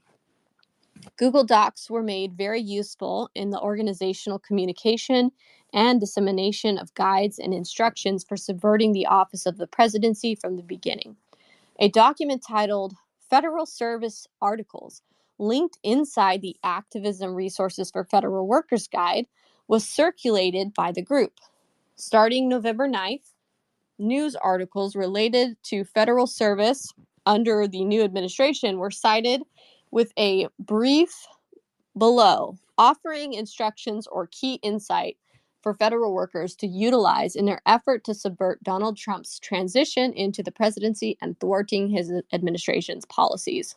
So, this is actually a pretty mind-blowing document where they were essentially like updating this article repeatedly as it went along, and they were basically live linking articles that were being put out really by leftist or left-wing media allies. And then underneath, they were offering their own brief kind of explanation or understanding of that material and what federal workers could do to address that problem. So it kind of served as offering kind of instruction, but it also served as keeping people in the know as to what was going on with Trump, with this fight between Trump and the federal bureaucrats. So go ahead, Aaron. Yeah, actually, so I've got it pulled up. I figured out a way to trick my. Anyway, so you just read the subverting the Trump from the jump, and it's this document. I remember looking at this in the hub, and what it does is it links to articles. This is going to be mind blowing for some people. It was when I first looked at it, because when I saw the whole thing, it made me realize what this means. So, like, we see people all the time on social media, on podcasts, or whatever. They're like, "Oh, look at this dumbass article from David Frum," or "Look at this stupid article in Politico." These people are ridiculous, and we would explain to people that a lot of these were used in circular fact-checking operations, right? So the article was written specifically, even though it's complete BS.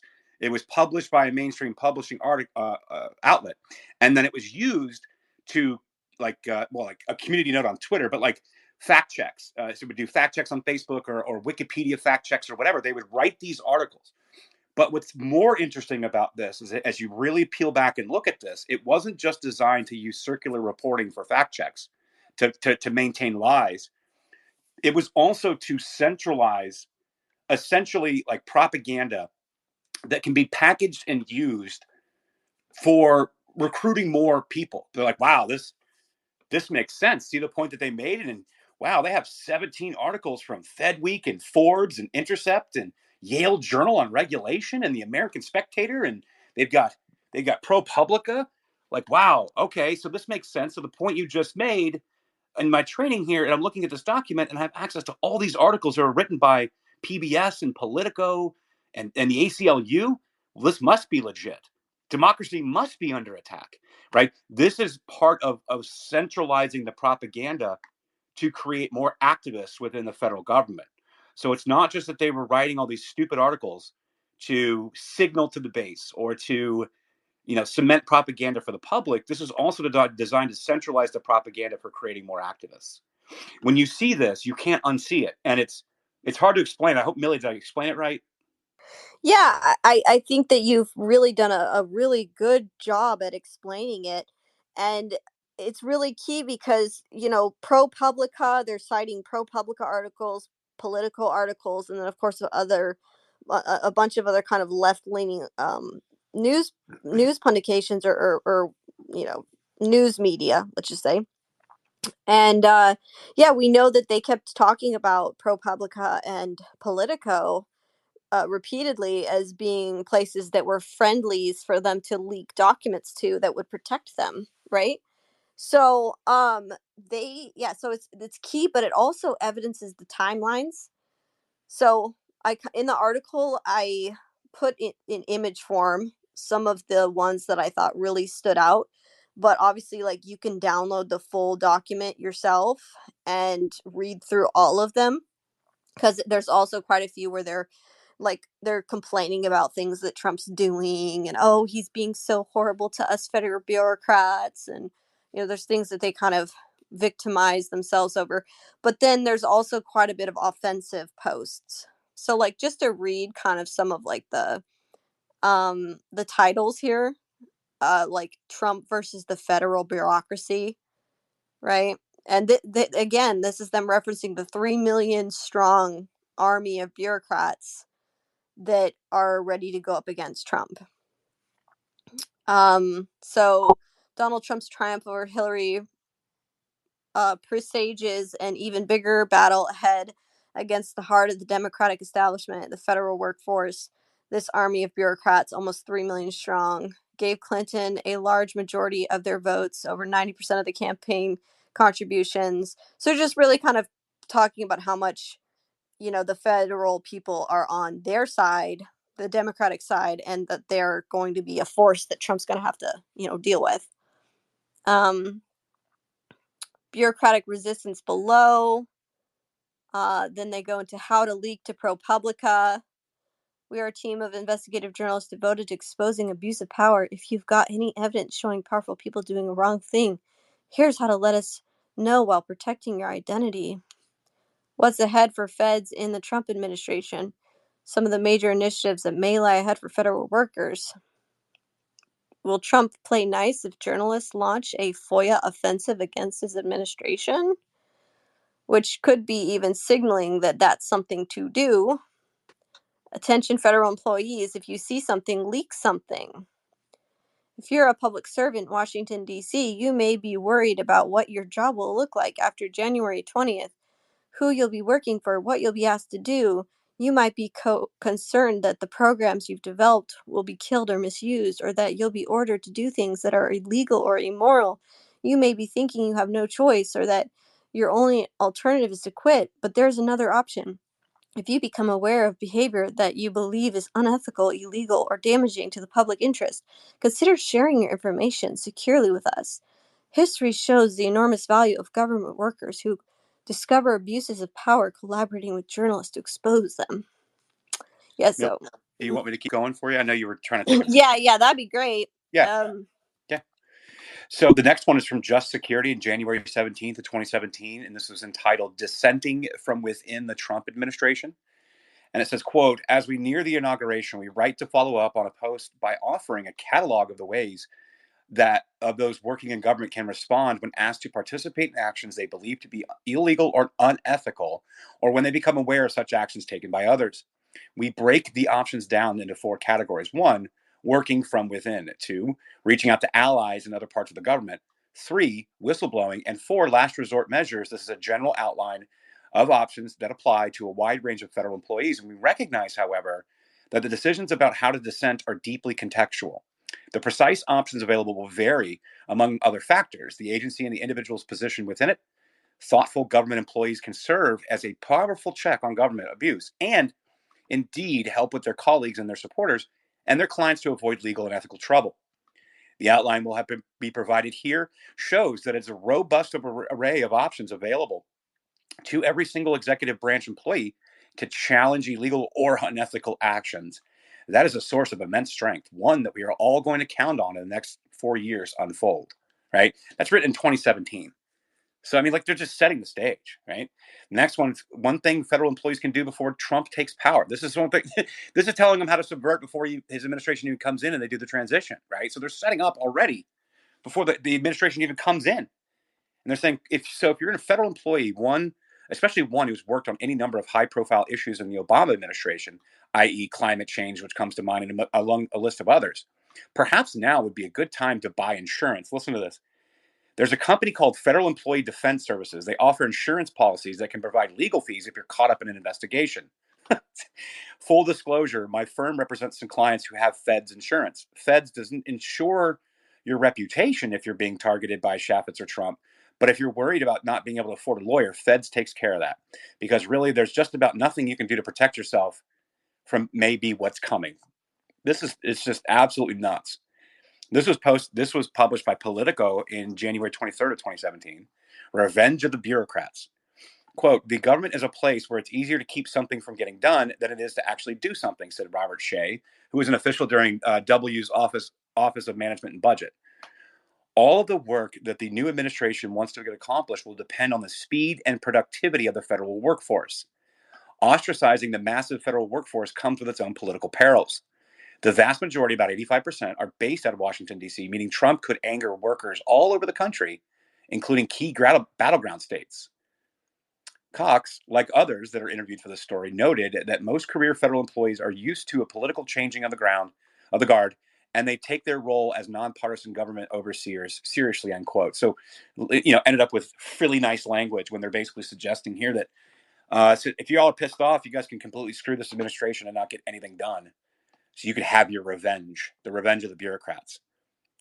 Next, the government bites back. Civil servants troll Trump and then leak info.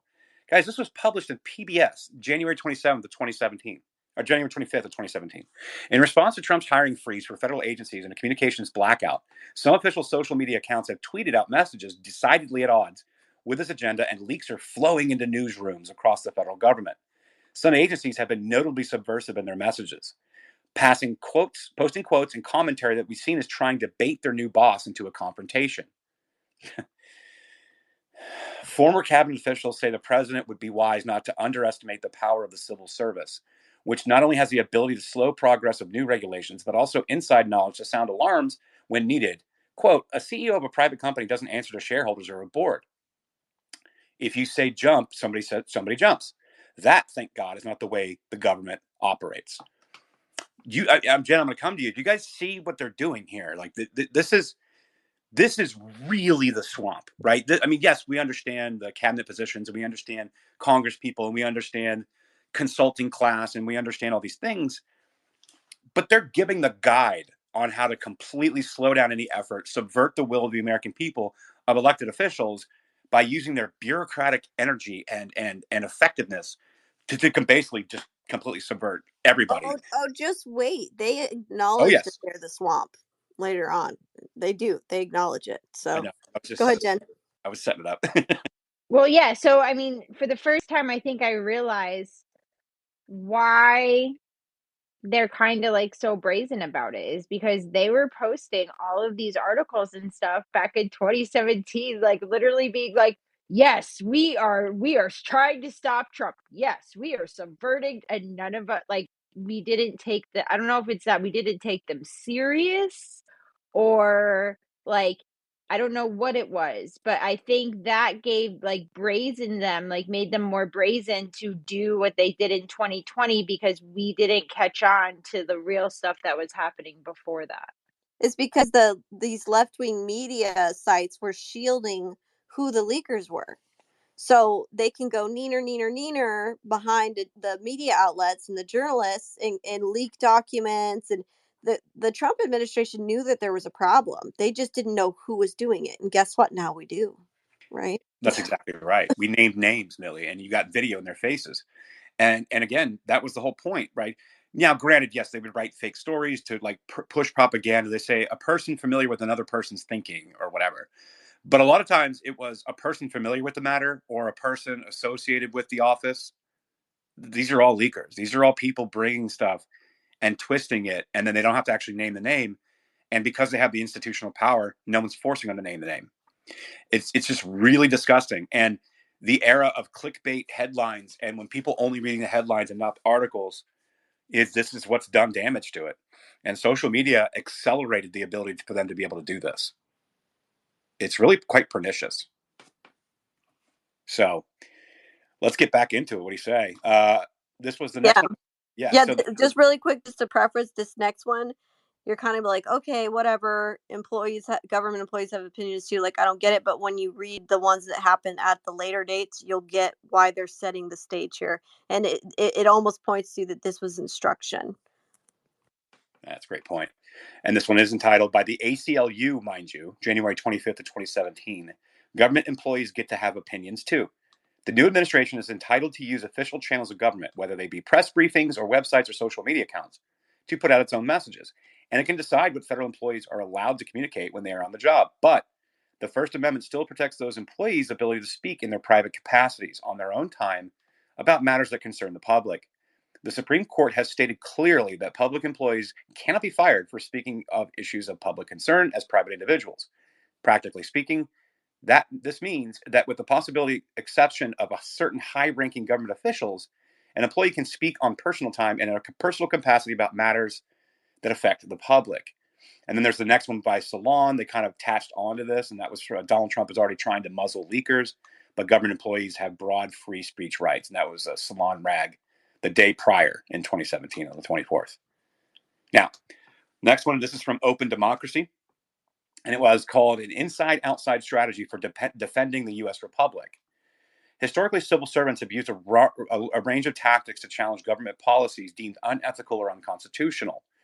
In his famous, quote, 198 Methods of Nonviolent Action, sociologist Gene Sharp, Mr. Color Revolutionary Godfather, listed actions ranging from the wearing of symbols by government workers to selective refusal of assistance to deliberate inefficiency and selective non-cooperation by enforcement agents to quasi-legal evasions or delays to non-cooperation by constituent governmental units.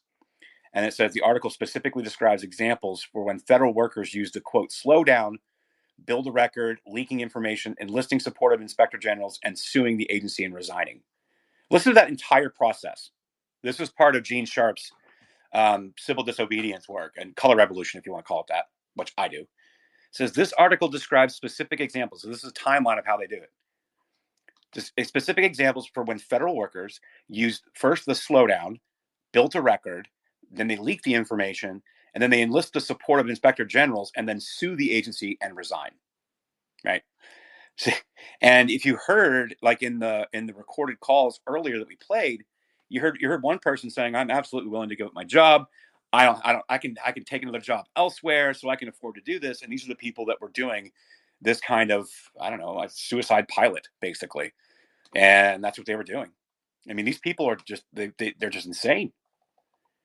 The next one, agency supporters take to Twitter in defiance of Trump administration. And this was in Fed Smith of January 29th of 2017. After the Trump administration issued a directive to limit agency communications, various tweets and Twitter accounts began popping up, apparently in defiance of the new administration's policies. The ACLU attorney Esha Bandari wrote a blog post that federal employees are not allowed to say whatever they want at work while using official government channels of communication. However, she said, the federal employees are allowed to speak their minds as private citizens. So they started popping up a bunch of Twitter accounts. And what do you know it? Twitter 1.0 was there to protect them, astroturf them, and boost that message. How many of those people have run off to Mastodon and Blue Sky now once Elon took over? These were the people melting down. I'm not going to get a blue check. I refuse, blah, blah, blah, blah. I mean, the whole thing. This was written in Blue Oregon, January 30th of 2017, sanctuary for federal employees. So not many of the employees of those agencies will have the financial resources to safely resign and protest, what I was talking about earlier. They're in public service. They can't afford long periods of unemployment. We need to give them safe harbor. Ideally, we hire them to continue doing the same work, like collecting the data from those satellites. But in any event, we need to promise them that if they resign and protest and tell the world what's going on, somehow their mortgages will still need to be paid. It will be a huge service to the nation and the world if the Governors Brown and Governor Inslee could make that commitment. Yes, it would cost money, which is why it would be nice if some rich progressives agreed to pay for those mortgages. If someone creates a nonprofit, grassroots donations could. I Man, mean, that one right there. When they were talking earlier about the resign and protest, do you see how then later it sets up for the next one? Like they'll say things initially that lay the groundwork, and then they continually add to it but there'll be all kinds of posts in between. So it's actually telling a story through kind of like steganography. Yeah. It's so crazy. And they set it up one right after the other. I mean, it's bananas. And like they're talking about, like, think about how many of these activist governors and attorneys general and secretaries of state and all these people in these governments. I mean, shit, even city councils and stuff. They've just created this large outlet to be able to subvert government at every level, the will of the American people for the greater good and standing in solidarity. And then we'll make sure you're taken care of when you check out.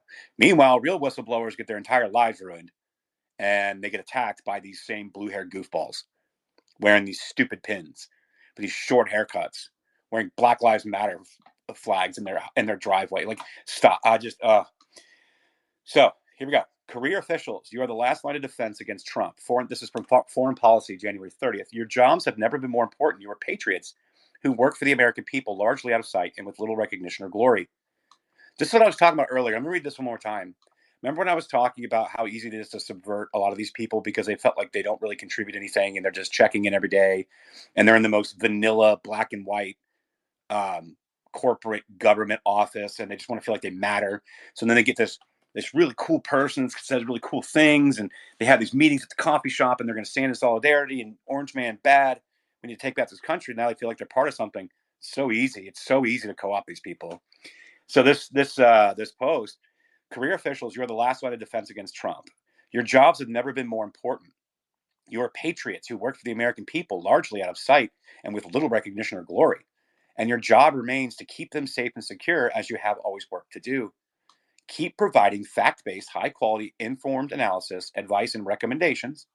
Uphold and make sure the U.S. government's policies and actions reflect the values, principles, and laws that make America exceptional. Speak truth to power. Identify allies and upend hierarchy to get your message through.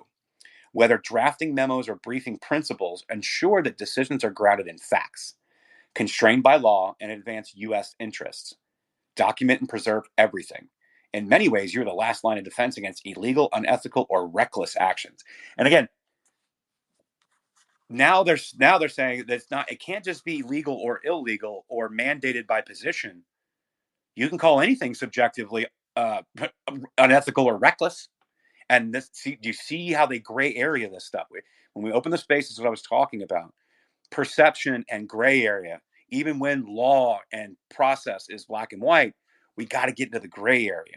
So even if it's unethical in your mind or reckless in your mind, which the first week of this administration confirmed will abound, history has shown us that implementation of such policies depends on a compliant bureaucracy of obedient individuals who look the other way and do as they're told. Do what bureaucracy does well: slow roll, obstruct, and constrain. Resist. Refuse to implement anything illegal, unethical, or unconstitutional. Una Hathaway and Sarah Wiener provide some important resources on ways for government employees to respond to illegal or unethical actions. Man. This one is from the Washington Post. Oh boy. January 31st, 2017. Resistance from within. Federal workers push back against Trump. But there's another level of resistance in the new president that is less visible and potentially more troublesome to the administration. A growing wave of opposition from federal workers charged with implementing any new president's agenda. At a church in Columbia Heights last weekend, dozens of federal workers attended a support group for civil servants seeking a forum to discuss their opposition to the Trump administration. And 180 federal employees have signed up for a workshop next weekend where experts will offer advice on workers' rights and how they can express civil disobedience, i.e., the videos that we've been playing for like the last 3 hours. So, just to be clear, leaders of the government workers unions and other associations say their members will do their jobs professionally and energetically, even if they disagree with the president's politics or methods. Quote, you don't have to read all the rest of this stuff at the bottom of that. You can skip through it. It's just them quoting their pats on the back. Yeah, no problem. Yeah. And then again, they've got this piece from Politico in February of 2017. Federal workers turn to encryption to thwart Trump. So federal employees worried that Donald Trump will gut their agencies, creating new email addresses, signing up for encrypted messaging apps, and looking for other protected ways to push back against the administration's agenda. i.e., we've got unfriendly, actual Democratic elected president coming in, and we can't do all the shit that we've been doing because they're not going to want this subversion within the government. So let's move it off to encrypted devices and open up new emails, and we can open up new lines of communication instead of just doing it out in the open like we've been doing forever, because the administrations in the past don't care. They're going along with this. Whether inside the EPA, within the Foreign Service, on the edges of Labor Department or beyond, employees are using new technology as well as old-fashioned approaches such as private face-to-face meetings to organize letters, talk strategy, or conduct media outlets and other groups to express their dissent. The EPA employee added that the goal is to create a network across the agency of people who will raise red flags if Trump's appointees do anything unlawful. The federal employees interviewed for this story stressed that they see themselves as nonpartisan stewards of the government, but several also said they believe they have a duty to speak out. They feel that policy is undermining their mission. Right? To be clear, policy that's set forth by the executive, if it's not going along with their mission, then they're not doing it. No, this is what we want. Right? Do you see what they've done here? Right? This fourth branch of unelected government, that is stuff I talk about all the time. This is how dangerous it is. This is why in 1978 they created the Office of Personnel Management, to be able to keep control of these things. But that's been corrupted too. So this is why government sucks, guys, just to be clear. It is by definition subversion. Subverting the government, subverting the office of the presidency. That's what it is. And I don't know if it would be considered a coup, because I think that's like when you overthrow, but like if they're actively working to undermine his administration the whole time, I mean, I don't know. Go ahead, Jen. Well, what do you call an extended coup, right? Because if we're looking at this, the coup was when they started forming this shadow government out of Obama's basement, and they just continued right on through. It really seems that the coup started as soon as Donald Trump was elected. Absolutely. And I love how you worded that, by the way. An extended coup. Well, and it is. I don't know what you need to call it, but like that's what it is. Well, and here's the thing. Let me pull out a little bit, so it's not just this language here, because I kind of want to give a point here. You know, we've always complained about what goes on in D.C. is just business as usual. And if there's no business as usual, they'll try to crush you, buy you off, or change your opinion or get rid of you. So what this is here is it's just really the evidence. It's just this is the reality of many people within the government for years that have done this unimpugned, like they've done this unimpeded. And you finally get a proper representation as the government was supposed to be when it was formed. And they're like, nah, it's not for us. Sorry, that's not what we're doing here. We run this. You may not know my name. You may not even know I exist. But I have 7 ways from Sunday to screw up any policy that you want to implement. And then we will also attack you. Then we will also leak everything, twist it, and leak it to friendly press. And then they get the clicks, and we get our little win. Like, this is what this is. And so when you go through these documents and you look at this stuff, it's just crystal clear. So yeah, an extended coup, I think that's great. It's 100% subversion, and it is 100% going against the interest of the American public. And in the next article here, I think it's a perfect time where we move right into this. I already went through that. There's the sabotage. This is Washington Post prods government workers to derail his presidency, and an anti-Trump resistance movement is growing within the U.S. government. That was in Vanity Fair, February 1. Now here, and again, this is something that I was talking about before, but this is really important to note. We went through the encryption, right? We talked about how whether you're in the EPA or within foreign services, this is how you just, if you feel like you're being undermined, that you don't agree with the policy, that you're just going to go with this anyway. Now we're really going to start getting into it, right? So the leaks are coming out of the Trump White House right now that are totally bananas. Washington Post, February 2017, quote, "Why all the leaking? I've got 2 theories. 1, Trump only really listens to things once they are presented to him via the media. Or 2, there are people at senior levels within the administration who have major concerns about Trump and his fitness for office. In the long tradition of whistleblowers, they are using selective leaks to make sure that people know what is really going on inside the White House. Neither theory is good thing for Trump.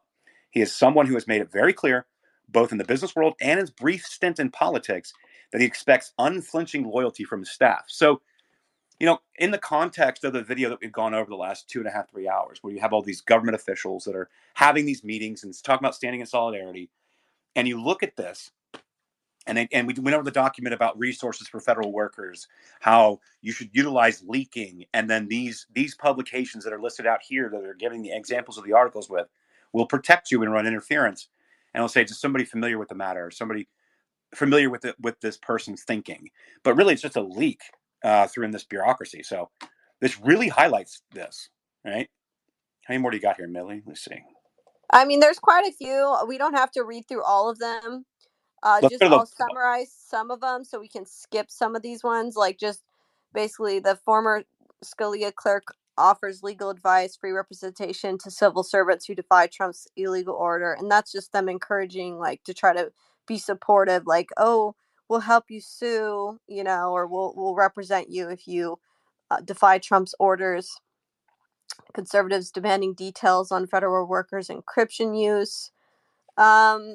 This one might be, this is just kind of more on, I'll just read this first part. Republicans in Congress and their conservative allies are demanding details about federal workers' use of encrypted messaging apps, part of a broader counterattack on employees suspected of opposing President Donald Trump's agenda. So this is them, like, almost warning, like, watch out, the Republicans in Congress are going to crack down on us for these encrypted communications that we're having, which, mind you, notice they kept, in the chat, in the Zoom calls, they kept referring everyone to using Signal, which is an encrypted chat. Leaks, tweets, and real threats to democracy. Let me see. But the government's interest in secrecy must be balanced against the public's interests, which include access to information, exposure of wrongdoing, ensuring government accountability. The balance should normally lean heavily on the public's interest. So this is just them kind of, justifying what they're doing. Under executive order, which governs classification, information may only be classified when disclosure would produce identifiable and describable damage to national security, but anyone who has pursued declassified information obtained through Freedom of Information Act requests. They're basically saying, like, that they don't think it's really that big of a deal because, look, Chelsea Manning released all of this stuff and it wasn't that bad. And then leaks, whistleblowers, part of American culture, professors say. So this is them just talking about how this is all normal. Like, this is kind of normalizing the leaks and the whistleblowing. This is just part of the culture now. So they're kind of making it seem like this is normal, when it was actually extremely not normal what was going on. So this is just kind of media narrative control. And then Trump-inspired encryption boom in leaky DC. Poisonous political divisions have spawned an encryption arms race across the Trump administration as both the president's advisors and career civil servants scramble to cover their digital tracks in a capital nervous about leaks. The surge in the U.S. of scrambled communication technology enabled by free smartphone apps such as WhatsApp and Signal could skirt and violate laws that require government records to be preserved and the public's business to be conducted in official channels. Several ethics experts say it may even cloud future generations' knowledge of the full history of Donald Trump's presidency. Yada, yada, yada.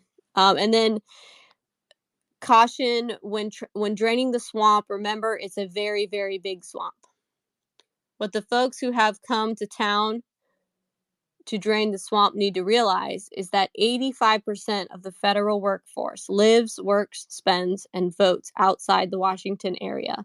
Feds in major centers with fewer people, but a higher percentage of federal workers than DC, probably aren't much like their decadent and distant colleagues inside the Beltway.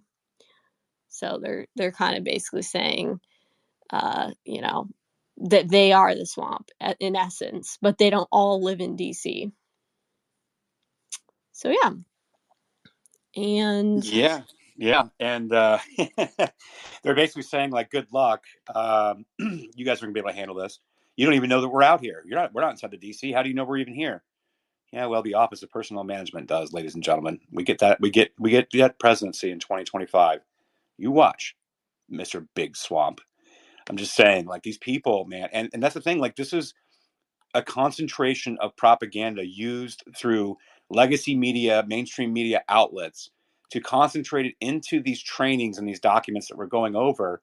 And they basically just one article after the other set the stage all the way through to quote unquote empower and stand in solidarity with your other employees, even though you guys are doing completely messed up stuff and you're going completely outside the norm. But we're going to have you believe that you're fighting the good fight and you're finally, in your entire existence as a governmental employee, can do something about it to save democracy.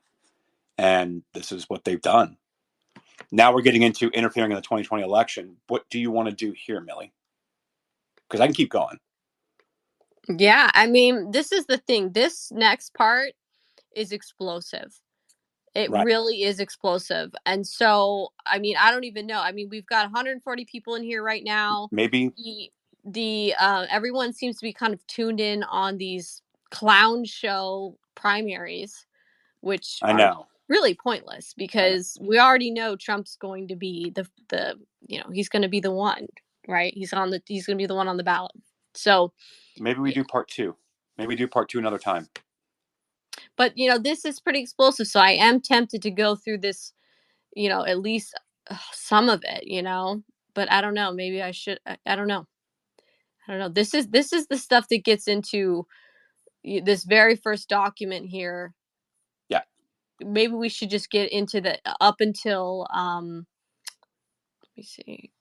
Up until the election related resources. So just these last couple parts, which we don't have to read through all the stuff in these documents per se, but just a couple lines. So there's not much more, but we could do an entire space. I know. Maybe tomorrow or another day soon this week dedicated to this one specific topic, which is the interference in the 2020 election. I mean, it really is. And then January 6th, that goes right after it. I think we should. I think we should do part two. Just to be clear, though, I am leaving Friday out of town. I will be out of the country for a week. So we could probably knock it out tomorrow. Or okay. Thursday. Or Thursday. Well, here's the thing. There's a lot more in this article where it goes into like the backstory and the history of the Sunrise stuff, which obviously we can get into, but I just want to briefly touch on this because I do want to get this out there and let people know that this is in the article to look at it and to share it because this is really bombshell information. So I will just read a little bit of this and then we'll talk and we'll do a space maybe tomorrow or the next day with whatever day you're free. And we'll go over it and dedicate more to it where we can actually go over the entire document line by line. But just to touch on it right now, I think that's a good idea. So I'll just go over this first part. It says interfering in the 2020 election in the months leading up to the 2020 in the months leading up to the 2020 election, Democrats took an entirely novel strategy in their efforts to secure the Biden presidency.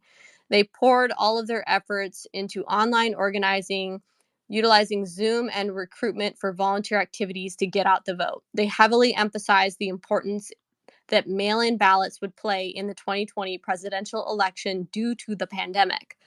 The elderly population has long since took upon themselves the patriotic citizens' duty of working the elections and assuming poll worker positions. As the election approached, media began circulating articles telling the elderly not to participate in the 2020 election and to stay home for the safety of their health. This created a shortage of volunteers to count the vote. Meanwhile, anti-Trump organizations were directing their members to participate in what appears to be election rigging efforts. The document titled Grassroots Emergency Election Protection Trifecta Action Guide by Harvey Wasserman was inside the group's movement resources. So this document, which really and truly you can view, you can download on my website, it's pretty mind-blowing. All right, so it goes over the three pillars for the election. So pillar 1 is voter registration rolls for them to be able to win, right? Voter 2, vote by mail. Pillar 2, vote by mail. Pillar 3, counting and recounting the ballots. So I have up here just pillar 2. So just to kind of go into what they had written for vote by mail, pillar 2. In this, which is really interesting, it says, in 2020, we expect the percentage of absentee or vote by mail ballots in many states to jump from 5% to as much as 80%. At its best, vote by mail can represent a historic transition from hackable electronic machines to universal paper ballots. It's long been the core system in Oregon, Washington, Colorado, Utah, and Hawaii. But it's now under attack. States like Texas, Georgia, and Ohio are making ballots hard to get. The assault on the U.S. Postal Service throws their delivery into doubt. In states using vote by mail for the first time to this extent, logistical vulnerabilities are significant. How effectively the grassroots EP, which is like election protection movement, protects vote by mail, which is VBM, could define 2020's outcome. So 1, printing and publishing. Paper ballots must first be designed, printed, and published. Simple typos and deliberate manipulations can destroy elections. Quote unquote butterfly ballots in Florida 2000 induced elderly voters to mistakenly choose Pat Buchanan. Do you think you could pick up reading, Trash? Oh, I just stepped away, okay. but I can't hear in a minute. Yeah. Okay. It says, mistakenly chose Pat Buchanan. Absentee ballots in Ohio 2004 omitted John Kerry. EP activists must proofread all draft ballots before they go to the printer. So let me get this right. Election protection activists must proofread all draft ballots before they go to the printer. Guarantee enough are printed for all registered voters and make sure they get back to the election boards on time. Ink specifications must be varied so ballots will be readable in electronic imaging machines. What do you think that means? Yeah, I mean, being able to print up ballots at will. I mean, that's essentially what I do, and then falling within the timeline to make sure that they get them there. That's why they're extending out the times for counting ballots in both directions, I might add. As far as I'm concerned, because I'm sitting over here, like when I was reading this document, I was going through a bunch of their internal documents, and I found this one, and I'm like, oh my God, I don't think these political activists are supposed to be printing ballots. And it even says here, simple typos and deliberate manipulations can destroy elections. Yeah, Like, and that's the thing. You did not have to have. So what's interesting about this is their experience from organizing and having hubs, as we were talking about with like the Sunrise Movement and everything. You don't have to have centralized people calling the shots. All you need to do is provide the resources for local areas based upon their state laws and local laws and how they operate and how their organizations operate. Here is every tool that you need to subvert these elections, and you can figure it out in your own area. That's what this is. This is decentralizing fraud.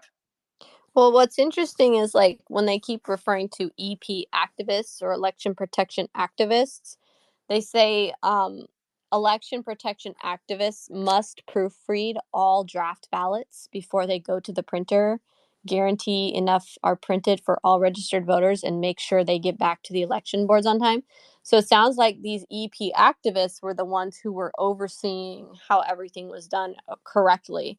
And they actually, at the bottom of this document, they actually link to a site which basically they call themselves election protection activists. So that's like an entire group of people that were the ones overseeing it, if that makes sense. Right, exactly. That's what I'm saying. So you don't even need entire armies to do this. You just need, like I was saying earlier, a few key place people within different levels of this entire operation that'll take care of everything. Yeah, and they're going to have to, like, there's going to have to be people facilitating and providing ballots to be printed on, and machinery to do that, because not everyone has that, right? Like, that's something that would take technical skills and abilities. Like, I don't think that's something that any regular person would be able to do. So yeah, I think that's really kind of interesting that they're spelling it out, but really, like, the whole document, they're very much encouraging people to sign up and participate in the election in these capacities. So they're, like, basically saying the 2020 election is not likely to be canceled or postponed, but it can be sabotaged or stolen. It will not be enough this year merely to register and vote. Nowhere near. Those hoping for a fair outcome in the fall must now join election boards, become poll workers and poll watchers, and more.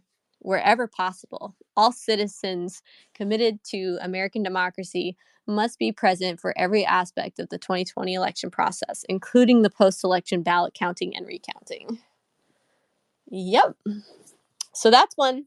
Let's do a space on this one, entirely dedicated to this document, and we could read through line by line and kind of go over some other information pertaining to it. Yeah, we can definitely do that. And then also, obviously, as you wrap this up, again, the stuff that we've been talking about, Transition Integrity Project, the count, Sunrise Zoom calls, Hold the Line, taking over the Capitol on January 6th, like all this stuff that we've been talking about for weeks now, maybe revisit that as well. We'll try to fit one more in this week, like I said, and then I'm going to be out of town, out of the country for a week, but then I'll be back. All right, that sounds great. Well, I hope everyone enjoyed the space, and I hope that it was educational and informational, because that's what we usually shoot for, right? We shoot for bringing actual receipts and real evidence to the table. We don't just, get up here and just say things without actually backing up with what we're saying with actual receipts. So I hope you guys enjoyed it. Please share the article. Please share this information. This information has been heavily suppressed. It's insane. But I think, like, a really key thing to do would be to be, just tweeting at your, or what do they call it now? Is it says it's still tweeting, or what is it when it's on X? Xing was tweeting at your congressional representatives and asking them to do something about this, asking them to do their jobs, investigate this further, because there's a lot more people on these calls that we have yet to identify, and these are people operating inside of our government, as well as the ones that are still there working there, that we have identified. So yeah, there needs to be an investigation. It does. And while we were having this space, I have some friends that either contract or work for the government. A couple of them were messaging me. They're like, "No, this is highly illegal. Whatever I need to do." And I'm like, I mean, you can't just go to, like, department head and say, "Hey, these people on Twitter or the X are talking about this stuff." It needs to hit large platforms, and then from there, I can start pushing it to Congress people, and then we can start getting investigations. But it's going to take everybody sharing it. If you have any access, collective resources, friendships, whatever it's going to take. And I know Millie's at your disposal, whatever you need to answer questions. And I'm here as well. And Jen is, of course. So we're all well steeped in this information. So yeah, Jen.